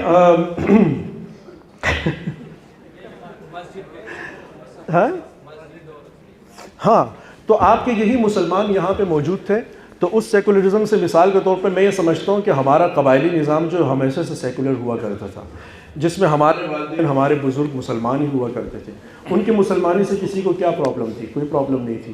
وہ حجرے میں بیٹھتے تھے، وہاں فیصلے کرتے تھے، مسجد میں جا کے نماز پڑھتے تھے، اور حجرے کا اور مسجد کا جو منصب تھا وہ انہوں نے بالکل الگ الگ رکھا ہوا تھا۔ اس پہ ہمیں کیا اعتراض ہے؟ وہ قرآن پڑھیں، وہ 5 وقت کی نماز پڑھیں، کوئی پرابلم ہے۔ لیکن ہوا کیا کہ آپ نے دیکھا ہوگا کہ پنجاب سے لے کے پشتونخوا تک سارے علاقوں میں حجرے کو جواب دہ کر دیا گیا ہے مسجد کے آگے۔ آپ کو لگتا ہے کہ یہ ویسے ہی ہو گیا؟ نہیں۔ جب میں قرارداد مقاصد کا ذکر کرتا ہوں تو مجھے لگتا ہے کہ یہ اس کی ایکسپینشن اور اس کے ایکسٹینشن میں ہوا ہے، ٹھیک ہے، اور وہ ترتیب بالکل ایسی ہی کر دی گئی ہے۔ جیسے آپ کے علاقے میں حجرہ ہوتا ہے، ایک بڑا مرکز پارلیمنٹ، مسجد اس کے نیچے ہوتی ہے ایک GHQ، اور GHQ جواب دہ ہوگا پارلیمنٹ کو۔ لیکن آپ کے گاؤں کے اندر حجرہ نیچے آ گیا، مسجد اوپر چلی گئی ہے۔ بالکل اسی طریقے سے جب کہ آپ کے پاکستان کی سیاست میں پوری لمبی ایک ریس کے بعد GHQ کو اوپر کر دیا گیا الحمدللہ، اور پارلیمنٹ کو اس کے نیچے لگا دیا گیا۔ اب اگر آپ مجھ سے پوچھیں گے کہ وہ کون سی شک ہے جس میں یہ لکھا ہوا ہے کہ GHQ جو ہے وہ نیچے ہے اوپر ہے، اور پارلیمنٹ نیچے ہے تو بھائی میرے پاس کوئی شک وک تو نہیں ہے، لیکن میں پورے تاریخی پس منظر میں بتا سکتا ہوں اور تجزیہ کر کے بتا سکتا ہوں کہ اس کے پیچھے کیا وجوہات تھیں، جس کے نتیجے میں آپ کی عدالت اور آپ کی باقی اشرافیہ اوپر آئی اور دارالعوام مارا گیا. اور میں آپ کو بتا سکتا ہوں کہ آپ کے کلچر کو کیوں ختم کیا گیا، اور میرے پاس اس کا جواب یہی کہ اسی لیے کہ آپ کے علاقوں میں جو کلچر ہوتا ہے اس کے اندر ہارمنی ہوتی ہے، اس کے اندر کو ایگزسٹنس ہوتی ہے، اور وہ چونکہ اس علاقے اور اس گاؤں کے لوگوں کے وزڈم سے پیدا ہونے والا ایک تصور ہوتا ہے جس کی بنیاد پہ آپ فیصلے کرتے ہیں، جس کی بنیاد پر آپ معاملات کرتے ہیں دوسرے کے ساتھ. تو ریاست نے چونکہ پہلے دن ہی یہ طے کر لیا تھا کہ ہم جمہوریت پسند اور آئین پسندی ہمارے یہاں کبھی بھی نہیں رہے گی، تو لہٰذا انہوں نے آپ کے پاس جو ایک آخری نیوٹرل پلیس جو کلچر کی صورت میں رہ گیا تھا وہ بھی مار دیا. اور اس کے بعد آپ نے دیکھ لیا ہوگا کہ جو اداروں کا ماتحت ادارے تھے وہ سارے کے سارے اوپر چلے گئے، اور جو عوامی ادارے تھے، اختیار کے ادارے تھے میرے اور آپ کے، وہ سارے کے سارے الحمدللہ نیچے آ گئے. جزاک اللہ جی، بہت شکریہ. پورے 5 منٹ میں انہوں نے اپنی بات مکمل کی ہے. صاحب آپ نے اپنی بات کرنی ہے، لیکن اس بات میں ایک چیز کا حوالہ نہیں چاہیے معذرت کے ساتھ، وہ یہ کہ پاکستان کی عوام چاہتی ہے کہ اسلام آئے. اس کے علاوہ دلائل آپ سارے دے سکتے ہیں، اور تصور یہ کر لیں کہ ہم سارے سیکولر بیٹھے ہوئے ہیں، پاکستان اسلامی جمہوریہ ہو تو کیوں ہو، اور اس سے پاکستان کو کیا فائدہ ہوگا؟ جو آپ دیجیے گا please. As long as it's rate, کہ جو مین چیز ہے وہ نہیں کہہ سکتا، باقی ساری میں کہہ سکتا ہوں. دیکھیں میرا یہ بات میں پہلے بھی ایک ویڈیو میں نے عرض کی تھی کہ میرا سیکولرزم سے کوئی ایشو نہیں ہے.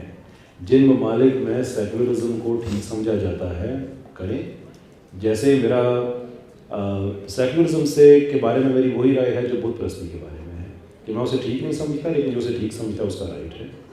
تو پاکستان میں بھی ہم یہی سمجھتے ہیں کہ چونکہ یہاں پہ لوگ سمجھتے ہیں کہ سیکولرزم نہیں ہونا چاہیے، تو آپ ہمیں وہ میکنزم بتائیں جس کے تحت آپ لوگوں سے ان کی ڈیموکریٹک ول کو چھین کر ان کے اوپر سیکولرزم مسلط کر سکتے ہیں.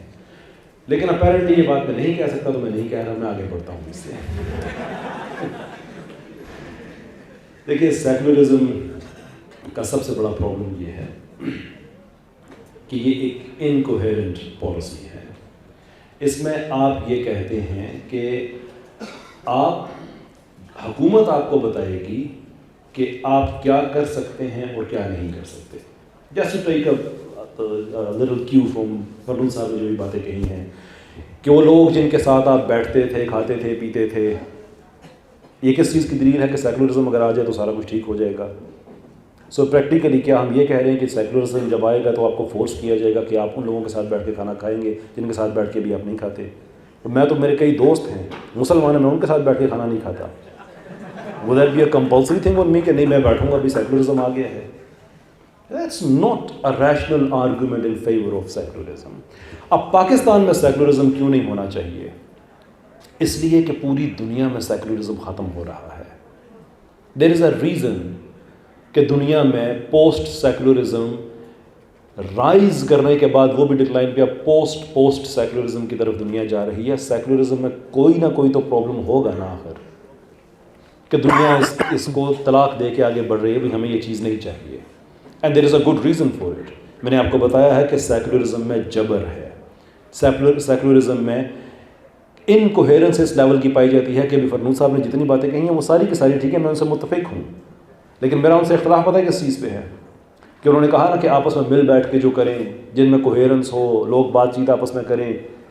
دا مومنٹ آپ اس میں ایک جملہ ایڈ کر دیتے ہیں کہ اس کی پریمس اسلام ہو، کہ وہ سارے مل کے بیٹھے ہوئے ہیں، سارے اچھے کام کرنا چاہتے ہیں، سب ایکسیپٹیبل ہے، لیکن وہ سارے مل کے بیٹھے ہوئے ہیں اور وہ مسلمان ہیں، وہ سمجھتے ہیں کہ اسلام ان کے درمیان ایک ایسا پیراڈائم ہے جس کے اوپر بیٹھ کے وہ ایک دوسرے کے ساتھ کوآپریٹ کر سکتے ہیں، تو پھر یہ قابل قبول نہیں ہے. اس سے زیادہ آپ کو کیا دلیل چاہیے سیکولرزم کے لحاظ؟ دس از ہاؤ اٹ گوز. اور پرٹیکولرلی جو اسلامی ملک ہیں، آپ ہسٹری دیکھیں 1928 رضا شاہ پہلوی حکم دے رہا ہے وہ آدمی اپنی پولیس کو کہ عورتوں کے چہرے سے نقاب چھینو، اور انہوں نے چھینے اور وہیں ان کے سامنے پھاڑ کے سڑکوں پہ پھینکے. اس چیز کے خلاف ڈیموکریٹک ریزسٹنس ہو رہی ہے کہ بھائی سیکولرزم میں تو تم کہتے ہو تمہاری ذاتی زندگیاں تمہارے لیے ہیں، تو میری ذاتی زندگی میں میرے کو نقاب پہنا تو آپ کو کیا تکلیف ہو رہی ہے؟ یہ احتجاج 1935 میں ہو رہا ہے، پیسفلی ہو رہا ہے، گولیاں مار کے لوگوں کو بھون دیا گیا۔ یہی سیکولرزم جب ترکی میں جاتا ہے تو وہاں پہ اذانیں وغیرہ سب کچھ بین، ختم، جو کچھ ہوگا وہ ان کی اپنی زبان میں ہوگا۔ ذاتی زندگی میں ایک آدمی سمجھتا ہے کہ مجھے اذان دینی چاہیے، عربی میں دینی چاہیے، نماز پڑھنی چاہیے، عربی میں پڑھنی چاہیے، تو اسٹیٹ کون ہوتی ہے اسے روکنے والی؟ اس لیے میں کہتا ہوں کہ سیکولرزم کے دھوکے میں نہ آئیں، اس میں کلیمز ہی کلیمز ہیں، ہسٹریز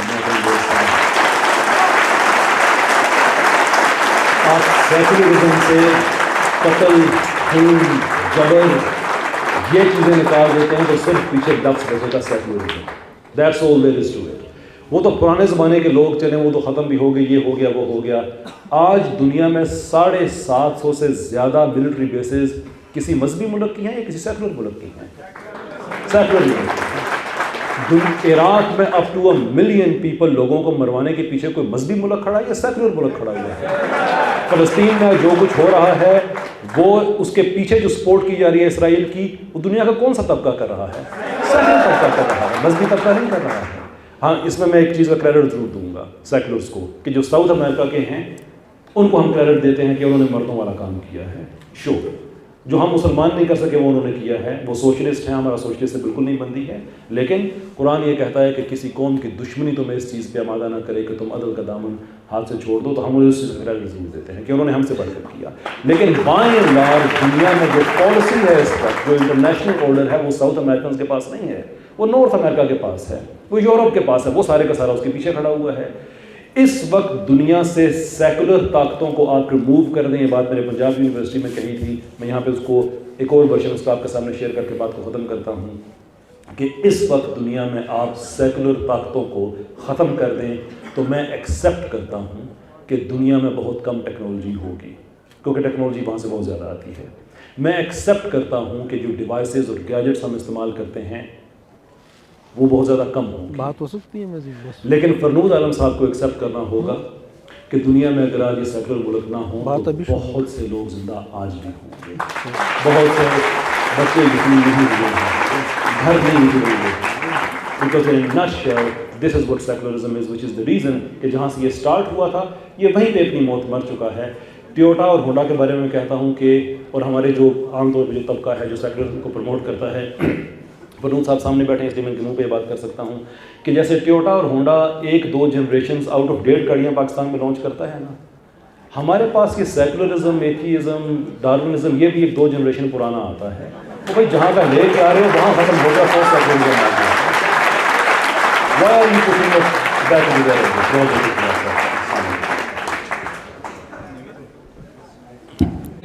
ویسے میں نے فنون صاحب کہہ رہے تھے میں نے بات کرنی ہے 2 منٹ، تو نام صاحب نے مجھے ہدایت پکی کی تھی کہ 8:30 سے پہلے ختم کرنا ہے۔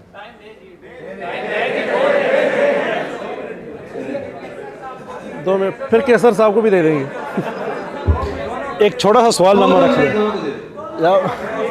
سر، میں کہتا ہوں کہ 2 نہ دیں، آپ آخری 10 دیں جس میں ہم ایک دوسرے سے کچھ کوشچنز پوچھ سکیں۔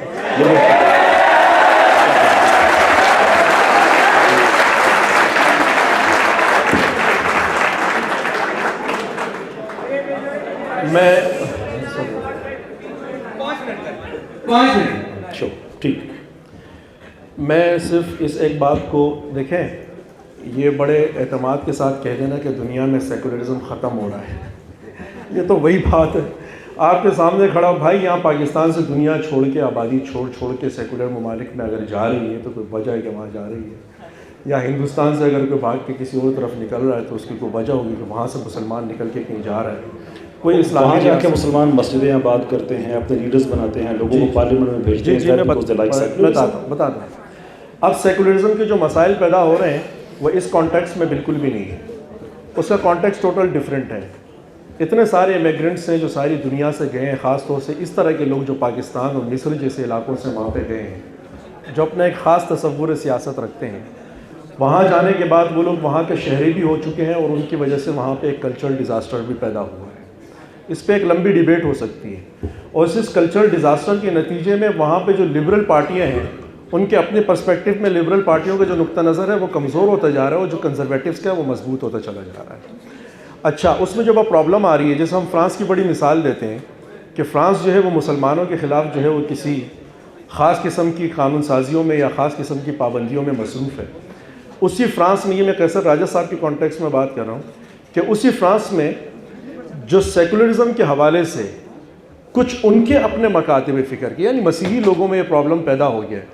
وہ یہ کہہ رہے ہیں کہ پرابلم یہاں پہ یہ آ گیا ہے کہ ریاست نے یہ فیصلہ کیا ہوا کہ جو مسیحی ہمارے پادری ہیں یہ اپنی کوئی یونین نہیں بنا سکتے یا اپنی کوئی پارٹی نہیں بنا سکتے. انہوں نے اسکولوں کو جو ہے وہ ریاست سے ہمارے بالکل ڈیٹیچ کر دیا معاملات میں. تعلیمی معاملات میں ہر حوالے سے انہوں نے ریاست کو, چرچ کو آگے پیچھے کر دیا. لیکن کچھ قصبوں میں جہاں پہ مسلمان رہتے ہیں, ان مسلمانوں کو اپنے علماء کرام سے جوڑے رکھنے کے لیے انہوں نے کچھ معاملات انتظامی سطح پہ اپنے ہاتھ میں لے لیے ہیں. تو ان کو اعتراض ہو رہا ہے, مسلمانوں کو نہیں, مسیحیوں کو یہ اعتراض ہو رہا ہے کہ بھائی یہ کیسا سیکولرزم ہے کہ ہمیں تو آپ لوگوں نے بالکل ہی دیوار سے لگا کے رکھ دیا ہے, اور جو مسلم کمیونٹی یہاں آئی ہے ان کو اپنے مفتیان کرام سے جوڑنے کے لیے, تاکہ وہ لوگ وہاں پہ بیٹھ کے اپنے طلاق کے اور آئلی مسئلے مسائل کو دیکھیں, ان کو انٹرٹین کرنے کے لیے اور فیسیلیٹیٹ کرنے کے لیے آپ نے ان کو ریاست کے معاملات سے جوڑ دیا ہے. تو یہ ہمارے ساتھ زیادتی ہو رہی ہے. ایک امریکہ کی ایک مثال, آخری امریکہ کی مثال, آخری بس میں بتاتا ہوں, میں عرض کر رہا ہوں, میں اسرائیل کے معاملے میں اسرائیل کے ساتھ بالکل بھی نہیں ہوں, قطعاً نہیں ہوں. کس کے ساتھ؟ بائیڈن کے ساتھ میں کیوں ہوں؟ بائیڈن کے ساتھ تو صرف امریکہ میں رہنے والے مسلمان ہیں. باقی ہاں, اگر آپ ریپبلکن پارٹیز اور ڈیموکریٹس کو آمنے سامنے رکھیں گے تو ظاہر ہے کہ میں ڈیموکریٹس کے ساتھ ہوں پولیٹیکلی. لیکن دیکھیں, ٹرمپ آیا امریکہ میں لوگوں کے لیے سانس لینا مشکل ہو گیا, خاص طور سے امیگرنٹس کے لیے, نمبر 1. نمبر 2, جو سیاہ فام لوگ تھے, ٹھیک ہے. اور آپ نے محسوس کیا کہ امریکہ میں اس کے دور میں ایک پولرائزیشن پیدا ہوئی پولیٹیکل. پاکستان میں تو جو الحمدللہ پچھلے 4-10-5 سالوں میں پیدا ہوئی, اتنی نہیں, اس سے تو ذرا کمی تھی, لیکن ان کے کانٹیکسٹ میں وہ کافی زیادہ تھی. کیوں پیدا ہوئی؟ اس لیے کہ ٹرمپ نے نہ صرف یہ کہ اپنی مقبولیت کے لیے انہوں نے نسل پرستی پہ مبنی چیزوں کا سہارا لیا. نمبر 1, سیکولرزم میں اس کی جگہ نہیں ہے. نمبر 2, جو ایونجلیکل آپ کا جو گروپ ہے مسیحیت کا, ان کا انہوں نے سہارا لیا, اپنے ساتھ ان کو شامل کیا, اور انہوں نے ان کے لیے کیمپینز چلائیں پورے امریکہ کے اندر.